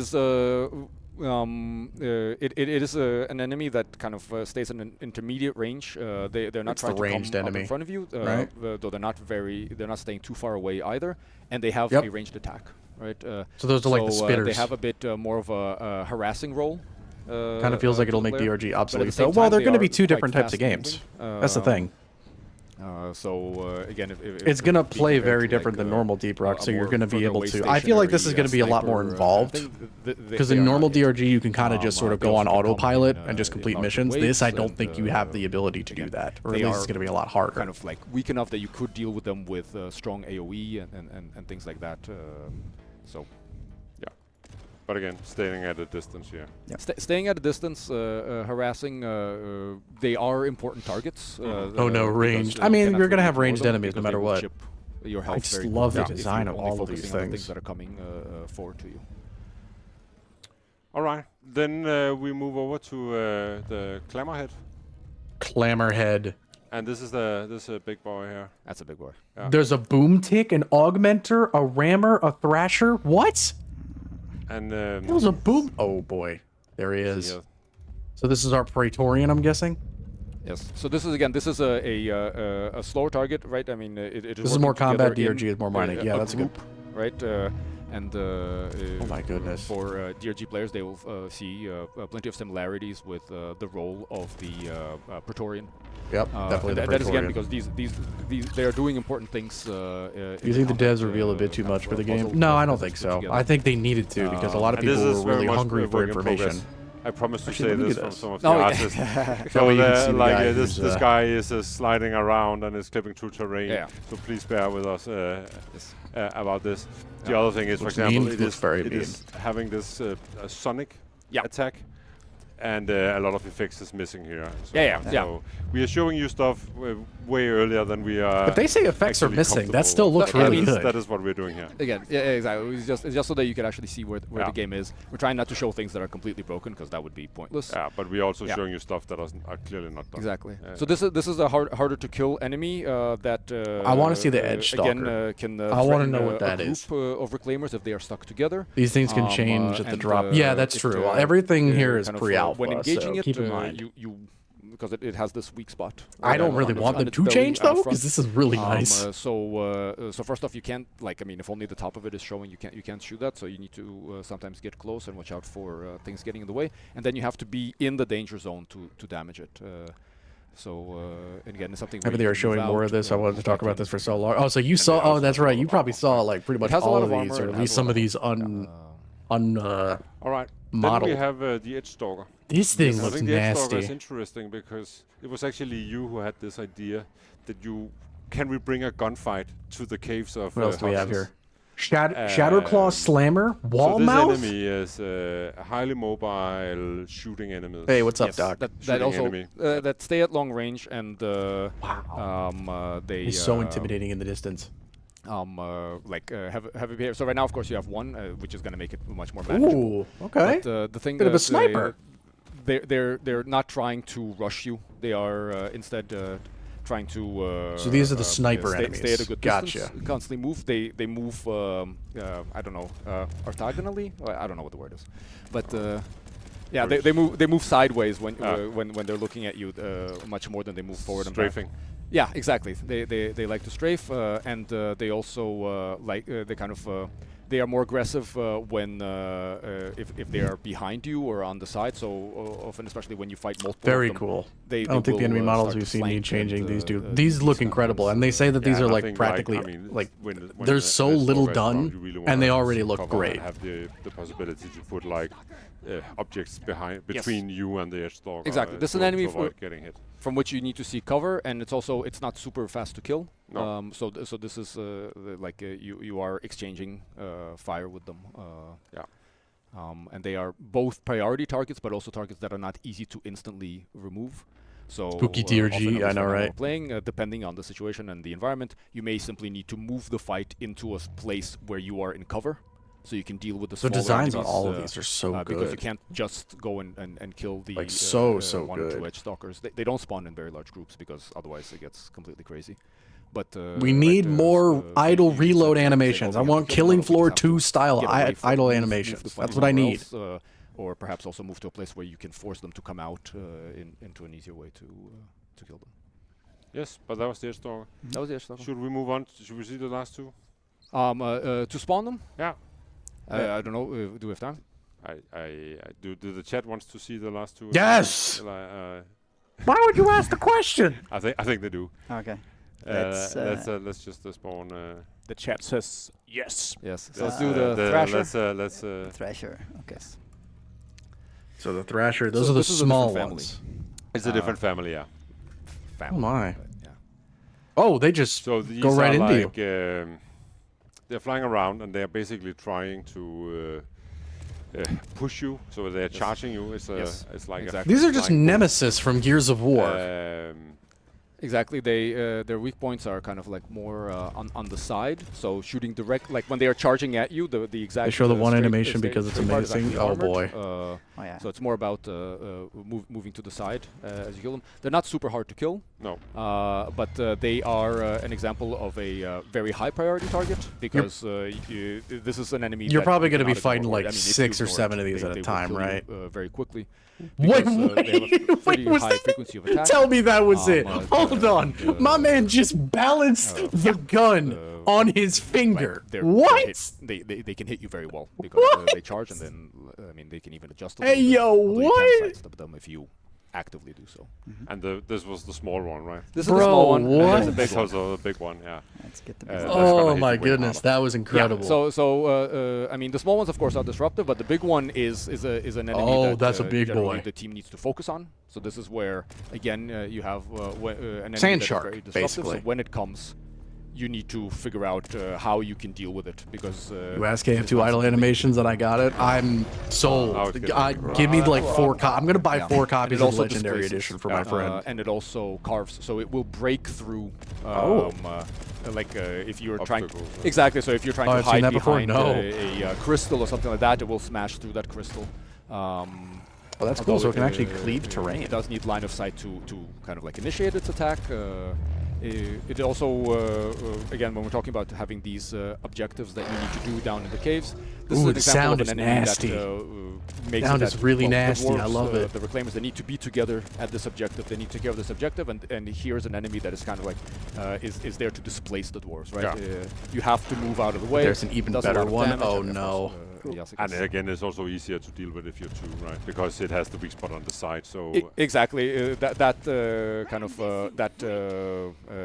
pattern is more exaggerated on the rammer, where the front is completely armored. Apologies. And it's I mean, highly accurate weapons you can hit from the front on the weak spots, but generally you want to either sidestep it, kind of have this bullfight thing going on if you're doing it solo, or if multiplayer, right, then you figure out who is the target, and then the rest of the team needs to coordinate with that. Will you say something? Can you use the rammer to mine ores, though? That's a good question, actually. I feel like it's a very out-of-the-way we're reason going for way some to do kind that. of flying squid-like thing. I love the designs of all of these, and if this is only a small portion of the enemies, this is already great. It should be a mix like of hard elements and soft elements, and of course they're kind of a bit magical in that way that they float around, even though they're like huge, especially the rammer. And we also like having like parts that open up, so we can make some nice looking or nice sounding screams on these guys as well. Do you have a favorite of the creatures that we are looking at? Of all the creatures? I mean, so for me, I think my favorite is the Edgestalker, because of the kind of gameplay that it brings. The Edgestalker is probably the cool. What's your guys' all your favorites that you've seen so far? I think I had a lot of fun trying to like fight 3 of them, and then no mining road core rounds possible with the rammer. I mean, you could. Fun thing. So it has a special place in my Oh, heart that's creepy. in that way. Spaceland sharks. Do you have a favorite? Well, I actually also like the Edgestalker, but that's mostly because he's so very different and so scary. We were really Just did a going Dwarven for war cry, honestly. kind of specterish at a distance and have a strong silhouette as well. All of them are But I do actually incredibly like the awesome. rammer as well in the way it moves and flies around. Edgestalker, It feels yeah. very The Edgestalker's organic. really. The rammer is also very intimidating. Yeah, but I think the Creeper or the Scorcher, I think is that they're doing different things, but I really think that Probably because it's flying and not on the ground. Yeah, that's true. They are really creepy. And that's Creepy creeper. Yeah, exactly right. And I think this thing when you have a Creeper is very because it's like just a brain. Yeah, and because they are quadrupeds, I mean, so or bipeds almost, right? It just looks very, very creepy. It's got that uncanniness to nice, it. I think. When do we get these guys? I don't know when the early playtest is going to be, but it better be friggin' soon. Plays really well. I think play like when Rammer and Stalker, Anderson yeah. made the Scorcher, and I think like when he first The put sound it in, the rammer made was the so prototype, good. It was super. Every cool enemy how an they came in, option. kind of how they, I mean, eventually at some point, yeah. fights, They're just showing off a few right to have now. This, intermediate. Creeper is range very enemy. scary. Again, in DRG we have a little bit something like that with Mechterra, but they are very specific. They have their own thing going on, and this is something that is highly mobile. It's on the walls and all over the place. So it really Very, added, very, like, very a cool. new thing. Yeah. Love all of them. True. Alright, Good but answer. I think Yeah. maybe we're done talking about enemies now, and maybe we should just talk a little bit about the classes of Rogue Core. Well, Classes. maybe Next for year, those that maybe? have, Oh, yeah, been probably with us next for a year. while. Announcement: we have classes. Yeah. Oh, we do have classes. So I mean, clearly, the Rogue Galactic has the 4 classes: Gunner, Driller, Engineer, Scout. We are gonna have more than 4 classes in Rogue. Yes. And Nani? We have to start somewhere, right? And right now we have 5 classes that we are working on. Yes. Some of them are better than others, and they will probably change. Sure. I mean, these aren't even the only 5 that we've been going through a process of making prototypes, trying them out. I mean, looking at all mechanics, of this, I'm some okay with. mechanics, you know, they seem Yes, we cool are getting in new single player, guns. Yep. Oh completely yeah. Yep. break apart in multiplayer. I mean, I can definitely or tell the we're other looking way at. around, We've seen right, like 2 or 3 so but far. Before we're going to show 2 classes for you now. But before we go into that, I just want to say right now a class in Rogue Core is a dwarf with a special ability. Yes. And that ability is mainly tied to some mechanics on his left arm. Yeah, maybe some kind of implants or something like that. Some implants or something like that. Yeah. And that he can use, and it's often timed, and it has recharged, and then you can mix it into your combat style, and it will affect that kind. So it's really just style. your skill that you're getting, right? It's really just the skill that you're choosing. Active perks or passive perks. Yeah, there's probably going to be a medic class in this one if I had to take a guess. Forming the class. Oops, and then obviously there will be a lot of meta upgrades and so on. Yes. That will also help you like mold. That is so creepy in the distance. Yeah, exactly. But so kind of other classes. Yeah, so this is something that you get to select as you come in, or before you do so, right? So the first class we're going to show is the Slicer. And the Slicer has melee. Yeah, maybe you can present it, Jacek. Sure. So Slicer is a guy that has like a plasma blade on his arm. Yeah! It has an attack that slices in front of him and sends out that plasma and kills enemies. You're lying to me, yo! Like that. What? Super Macaroni. Yeah, so it is sort of like... the dwarf's got the freaking lightsabers now, bro. Are you kidding me? Kill everything. Exactly. We got lightsabers and it is now? melee, so it is hooking into things that may... upgrades that may affect melee or melee that have melee kills as a trigger. I'm done, bro. What? Work with enemies that are close. These are all kind of like systems that we're playing around with in Rokor, right? Yo, what in the name all of... these different triggers for different effects and different systems. Bro, what? All right. Yep. But should we move on to the... That's a weird-looking thing. That's the Slicer for you. That's the Slicer. And again, like you said, we are looking... we're going to expand what a class is. But right now in Rokor, this is what it is. And yo.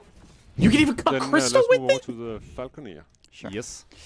Yo, what? Dude.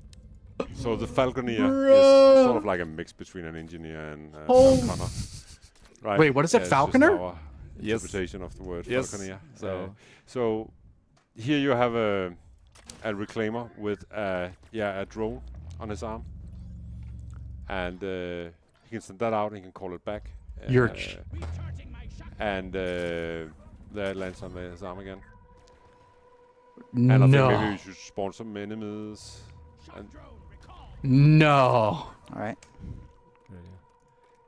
But yeah, it is you get to send out this drone. It has an electrical attack. Mm-hmm. So I'm done, bro. Both, damage, for example, across on a single target. You can choose a target. You can send it out without a target. At which point it will select. It's a targets pet automatically. class. Yeah, RoboHawk. You can make it change targets, and it does two things, right? It can of course help you kill things, but it can also give you crowd control. As well as bringing in electricity, which then again can be used as a kickoff point for other effects. Oh my goodness gracious, dude! Happening. Give us one more. Come on, please. Just give us one more for class. example, for this one, and this is just again to tell a little bit about the process. Right, we have a lot of DS. Imagine all the cool and looking skins we can get with this. Yo, this is that we have been talking about. Like, could it, for example, so cool. And fellow reclaimer that's yeah, so down. you can send it and it would like use up all its charge. Exactly. So instead of going there and reviving a dwarf, you can just make this drone do it for you. Robot bird difficult. The drones can survive. It kind of is, yeah. They kind of did implement it almost. So and then this is my class. I mean, I still need to see the other ones, but this is definitely a contender. We do, but I mean, again, these are the ones that right now we have been taking where like their ability is. Bro, they cooked and served a 10 Michelin star meal. Bet. Is this Roadcore? Yes. Yes, this is. To show you later, right? So we're not spoiling everything. No. Wow. This is incredible. I think there's a lot here to digest. So sure. Yes. But do you have anything to add on the classes, Jacek? Or give us one more. Please give us one more. Right now they're wearing just some of the vanity armor from DRG. But we are working on like some cool armors that support the classes. So they are going to have custom armors right now. Okay. This stuff is just placeholder right now. Okay, that's fine. All right. So okay with this. But I don't know. Should we do a Q&A now? Yes. I think we're ready for that. I think we're ready for that. So we're back on camera now, and I think that maybe Jacek, we should just say goodbye to Jacek. And wow! I have this is insane. Then this we're ready is insane. For the question, and we have Jacob sitting behind the screen here. My name is Mark. No, Mark. Oh, hi, Mark. Mark, sorry. Hi, Mark. Well, Jacob's right there as well. Yeah, he's right here as well. Hi. But, yeah, Jacob has been collecting some questions from the chat while you guys have been presenting. See some sort of recharge bar in our hands for people like me who play. Questions I want it could be, yeah. Is why is Rogue Core a separate game and not in normal Deep Rock? Well, it actually started as an attempt from us to make an expansion for Deep Rock. But as we started developing it, we really wanted to I shall become a drone master, from bro. what Deep Rock Galactic is. And I think we are right now, we are tearing guns apart. I mean, StarCraft crossover, that'd be cool. Let me, the fact that we don't have the legacy of Deep Rock Galactic to constantly maintain while we are doing this is a huge liberation, and it's also something kind of unhinged that we are mods really gonna be excited added to about this game, doing dude. a I new just game want the instead of base game just first. doing, an expansion. Yes. So it is a different game that we're doing. No. It is. I mean, it's not the same. That might be a but I question. think Will there thing be mod was that, support? kind of because again, it started with the expansion and that kind of. Probably not at the start. They probably because Deep Rock didn't have modding support at the beginning. Like you say, right? I mean, there were all these constraints, and I mean, constraints are good, but this was really a lot, right? Yeah. So it was really trying to design this within the framework of DRG, right? So you would be on the space rig. You have all these Their DRG new dwarves are going to have even higher pitch lower voices. That's true. Game I didn't know mode, DRG was a game Halo mode, game. this, It is now, and you know what? I'm all for it. Or whatever game mode that DRG would get. So you have, which class do you take? How and those are piggy bank loot bugs. You can get them from the merch store. Forget all that, right? Yeah. And so we did an experiment where. What would we do with the Rogue Core if we didn't have to consider DRG whatsoever, right? I mean, we're still using DRG, it's still in the universe, all that stuff, but anything goes. And that was very liberating. That was also created for a better experience. It made the game instantly better. Yes. Like the second we sort of like let go of Deep Rock. Yeah. And then the other thing on top of that was that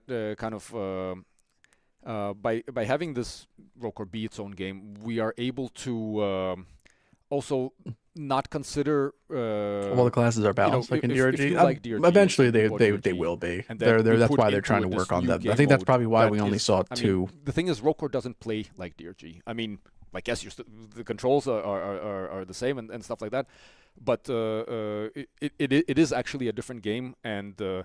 Same university, same universe, I mean, it's like a side plot, basically. Like DRG is not something that we can just keep shoving things into. It is its own game. It has an identity, and I think we also need to respect that and maintain it. Yeah, I mean, as you can hear, we can talk a lot about this. We're just a lot deeper into Hoxes, which is crazy. Been, like going over this decision so much, and I think actually in the video on some of the content you have seen today, there is like in the drop pod. There's a terminal where it says BXE. Yes. What does this BXE stand for? I don't know. Oh, you have to ask Jens Emil. I don't know what that means. Oh, that's best expansion ever. And that's best expansion ever. Now it's standalone. Now it's a standalone. It's better for it. We have a new question. So, does Scrooge over on Twitch asks, what will the runtime of a mission generally be? It seems like there's more to do, so can we expect it to be longer than Deep Rock Galactic? Yes. Yes, but also, I mean, so we are playing around, and again, like I said, we're not ready to talk about the greater structure of the game, where different missions, we're calling them runs, just for to differentiate from DRG missions and stuff like that. But there is space for short, long, very long. I mean, all of these things are currently on the table. We of course have to make decisions on this and figure out what is best for the game.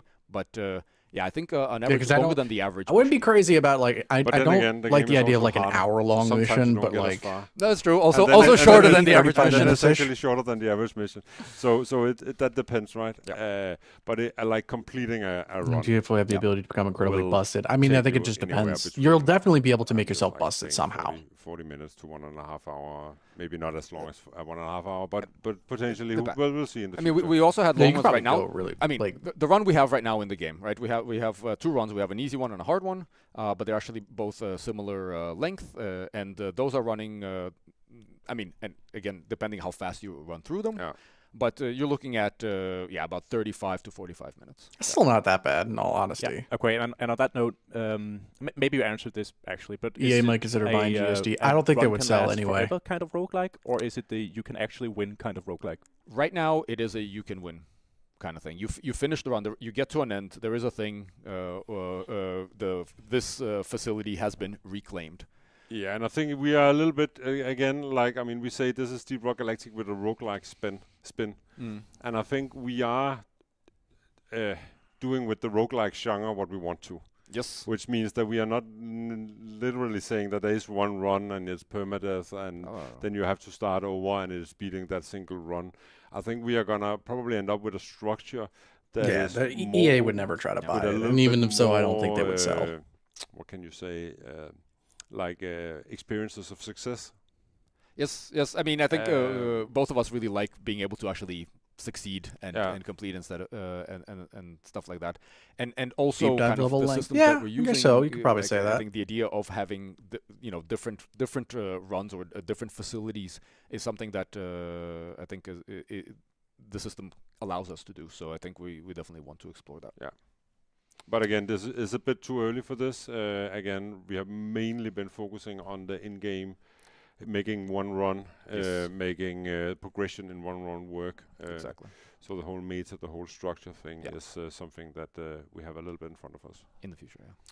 Icepair asks, will the dwarves have the same voices in Rogue Core? That is our plan right now. Yeah.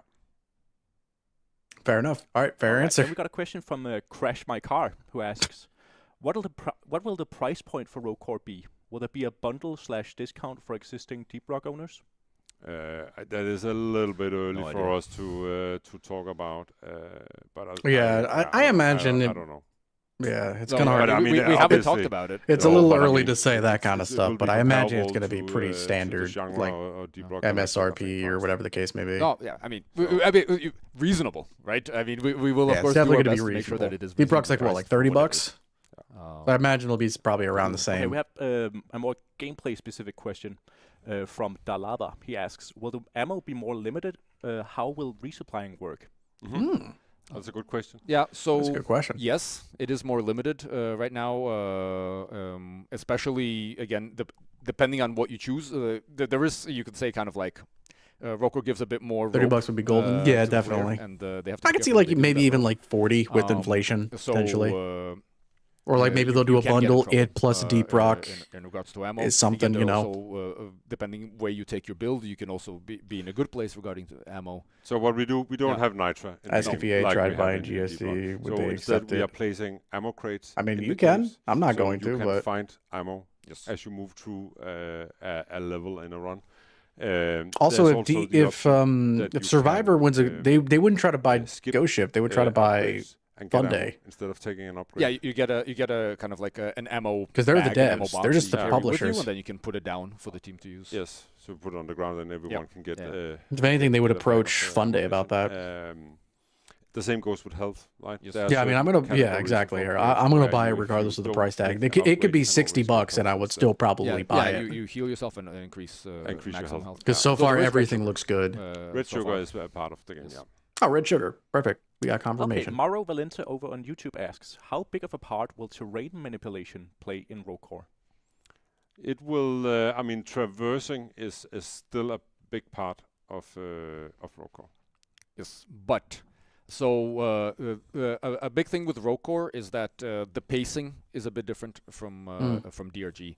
So if you're talking about extreme terrain manipulation, where you spend would Fun Day be bought out? I don't know. That's completely up to them. Preparing an area for a battle. That is completely up to them. That I think. I mean, while totally possible in Rogue Core, I mean, all the tools are still there. That would be a pretty a big chunk of time that you as a player use. And so I think at least while we're playing it, we find ourselves not doing that too much. Doing a little bit, you know, if I have the drills and we need to fight in an area and stuff like that, might make a little more space. Same thing with the platform gun again, watching out for making a better area to fight, but not as extreme as we've been doing. I think we are basically trying to. I would say not stress the players, but we are trying to push them forward. Yes, in the game, right? And we're doing that by if you're staying. The pace is going to be up a little bit. Yeah, it's not going to be healthy for us to stick around at that level. So you will need to move on, and so basically how you progress through a run is that when you start, you will have this power cable running from the entrance room through the whole level, and it will run down Sold to in the how much? elevator. The merch store. I think it's in a stage in a run Deep Rock. to get to the elevator. .com, I think. And you have this cable running through the level as a breadcrumb, or and you can just follow that, and then we'll end up at the elevator, right? But obviously, you're not just doing that because you want to mine Expanite, do events, level up. Yeah, before you can be strong enough collecting guns or whatnot, right? So you're not just running through the level, or if you are getting behind the power curve, you can say, of the game. So you really want to level up before you leave. But on the other hand, the game gets more and more dangerous the longer you stay. Deep Rock Story. I think it's Deep Rock Store or Deep Rock Shop. I forget what it is. .com. One of those two. Yeah. So again, the Rogue Core is much more about a game where you, more so than in DRG, although this also happens in DRG, where you sometimes have to make decisions of like, do we have time to do this, or do we have the ammo to do this? Can we do this? Should we move on? And making the right and wrong decision there can make a big difference, right? Totally. So yeah. Okay, we got a question over from iCobra on YouTube. You guys mentioned that it's roguelike. Could you provide a rough outline of what power we could expect to hold on to between dives? Is it class or account based? Good question. I'm not sure this thing about holding onto powers. I think he just means permanent progression. Yeah, so permanent progression. Meta upgrades. We're gonna have that, and it is gonna be some of the permanent progression. I think will be for all of your classes. Yeah. Like again, I'm just using Deep Rock Galactic as a reference here. Yeah. Like for example, when you're unlocking perks, the perks you unlock can be used for all your classes, right? But on the other hand, you're also unlocking the perk slots by leveling up one class, right? Yes. So I think we are. So there is go for some meta upgrades. It's just a case of how they're going to be implemented. That's fair. Both will be good. But it could also be both tied is nice. to progression that was tied to items in the game, maybe. Again, you're asking a question about something that we are not really ready to talk about. This is something that we are. This is still a lot. We still got so much designing, information. Discussing it. So yeah, we have not made decisions on this yet. No. Paytoff on YouTube asks, do you fear your community mixing and matching terms from both games, leading to confusion for newer players? Not sure. Do you have an example? No, I'm thinking with the similarities to Deep Rock Galactic and some of the elements carrying over or being the same, like traversal tools and stuff. Do you expect some sort of confusion? I mean, I think you could just clarify. I'm talking about Deep Rock or Rogue Core. No, I don't think so. I don't think that's going to be a really big issue. So you're playing Rogue Core and you think will they be updating the current perks? Not anytime soon. They're putting all their effort towards Rogue Core, and I am fine with it. When people talk about like at this point, take as much time as you want with the perk rework.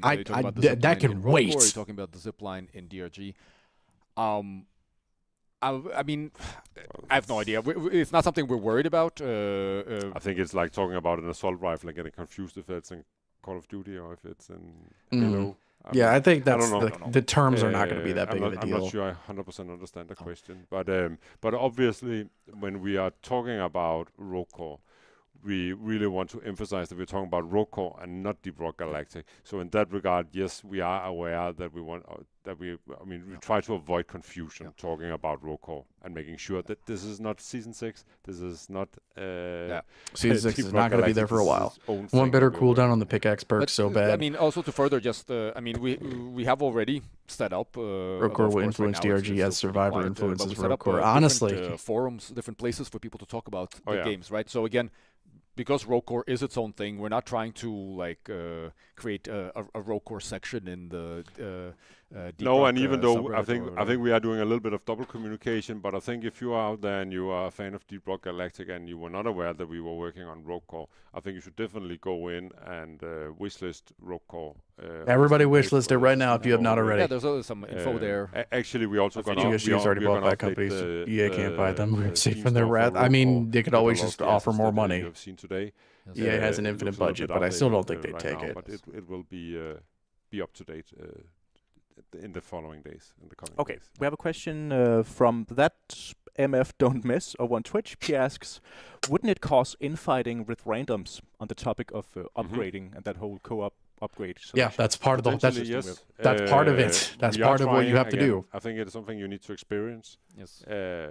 we are Deep Rock Galactic has, I mean, a lot of the reason why the co-op is so good in Deep Rock Galactic is because there's a lot of friction points. And what is being asked about here is this generating friction points? And the answer is yes, it is generating friction points. On purpose. That is the point, though. And that is the point. The point is that you should care about your fellow reclaimers. It is a co-op game. Work together. Teammate, what kind of upgrade is relevant for your teammate? And you should feel, hopefully, you should feel enjoyment about making your teammate more powerful. And sometimes that means that you're giving up on the best of the objectively best of the upgrades and giving it to a friend instead of taking it yourself. I think you also have to consider what is the point of the upgrading. And the main goal, I think the upgrade section should go quite smoothly. The More or less, yeah. There's still going to be a couple of moments where you're going to get those kinds of people, but having a team that overall, work, or by simply making yourself as powerful as you possibly can. And then you go down. And you're and you fail the mission because your teammates are super weak. Yeah. That is not a good. Yeah, but of course, again, like you're saying, this is a team building. Point, yes, that is absolutely. Also what allows for cooperation. That allows for interesting dynamics and interesting discussions if you are on a voice chat, right? But even, I mean, that you are actually sitting and talking about. Well, I can use this, and this is really good for my build, and or this is. Did they say if there's like a time limit on selecting upgrades, or is it just when everybody selects? I don't think there was a time limit. I mean, depending on what I think it's just once everybody takes their selection, then it's done, right? Like you may come to a point where, for you, you have maybe 2 upgrades that would work perfectly well with what you're doing, but you have a teammate where only one of these works well for them, right? So then, of course, it makes sense that you take the one that they don't need, even because both work for you. So you go from both players growing in power instead of only one growing in power, right? But anyways, cooperate we have or a small incinerate. I like that. That's put good. A heart on an upgrade you really want. Yes. Do you think we could see each other's upgrades? I mean, that's a question. I don't know. You could ask them. Cannot do it, but you can. I'm sure somebody might actually pose that question, but really it's possible. Yes. Okay. Lapis over on YouTube asks, will it be a seasonal live service game like Deep Rock Galactic, or will it be more like a one and done type of game? So I think that's an impossible question to ask. Yeah, that's another too early. If we look at Deep Rock Galactic, we never designed Deep Rock Galactic to be a live service game. No. It turned out to be a live service game, and we were running it as a live service game. Yeah, is running it as a live service game. Yeah. But it is not something we were planning, and I think there is. And so I'm not gonna commit to Rogue Core being a live I service imagine game. it's going to go that route just because that's how games are going these days. But I still think they're going to do it the game good. over and over again. And right now we are spending Also, all our time. The beginning of the stream, it was like sunny as hell outside, and now it's like pitch black. On what will players play in 5 years, right? No. So we are not considering. Yeah, because it's like nighttime for them, isn't it? Live service games at all. We just it's like getting to nighttime for them, I think. Game out of Rogue Core. So they're like cool. 8 hours ahead? Gordio asks, will there be boss fights in Rogue Core? Yes. Yes. And we are working on a couple of boss fights. It is very difficult, I think, to do boss fights. We have a lot of experience with boss fights from Deep Rock Galactic, and it's always very time-consuming and challenging to do. But it is a roguelike, and obviously we're gonna have boss fights. Absolutely, yes. The procedural Rogue Core's live service game is even a choice without expanding the team. Right? I mean, it brings its own challenges. Yeah, they might actually need to do that. We do not have. Anyway, but yes, there will be boss fights.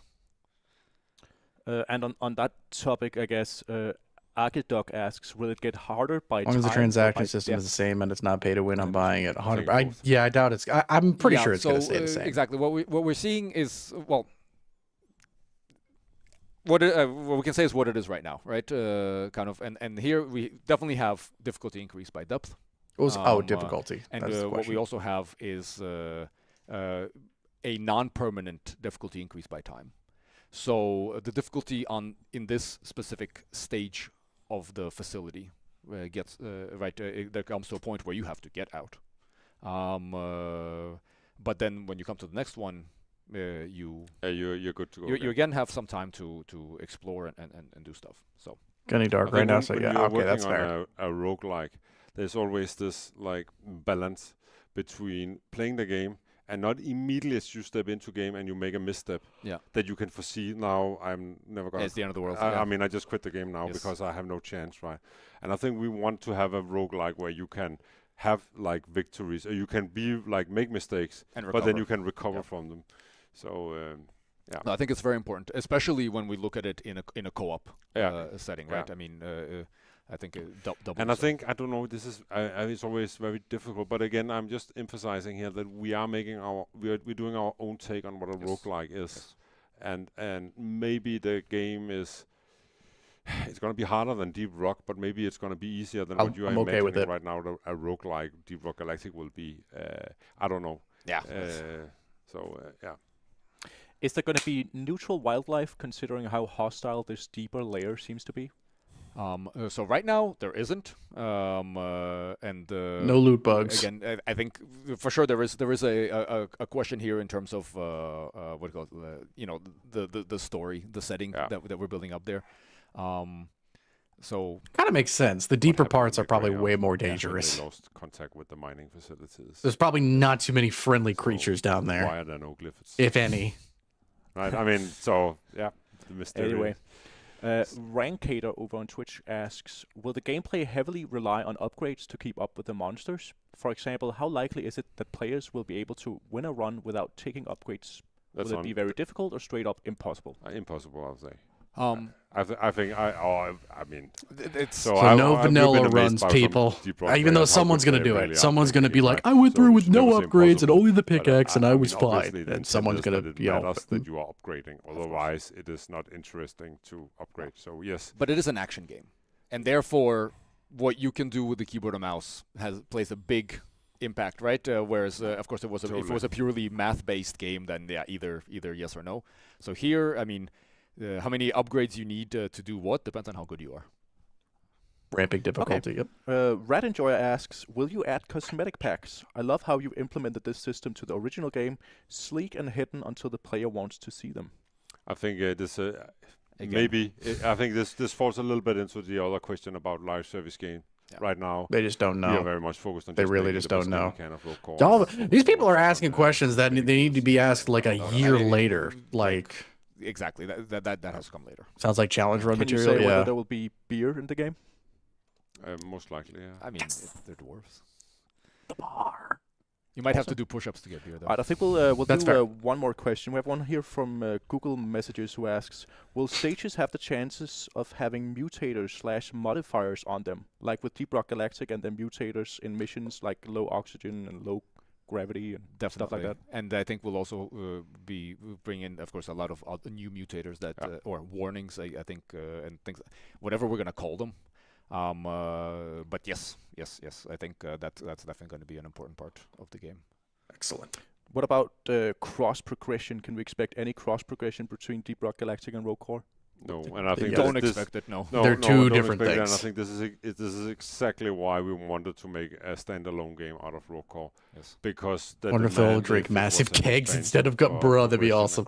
The between these would have been so high, and we really had a hard time making it make sense.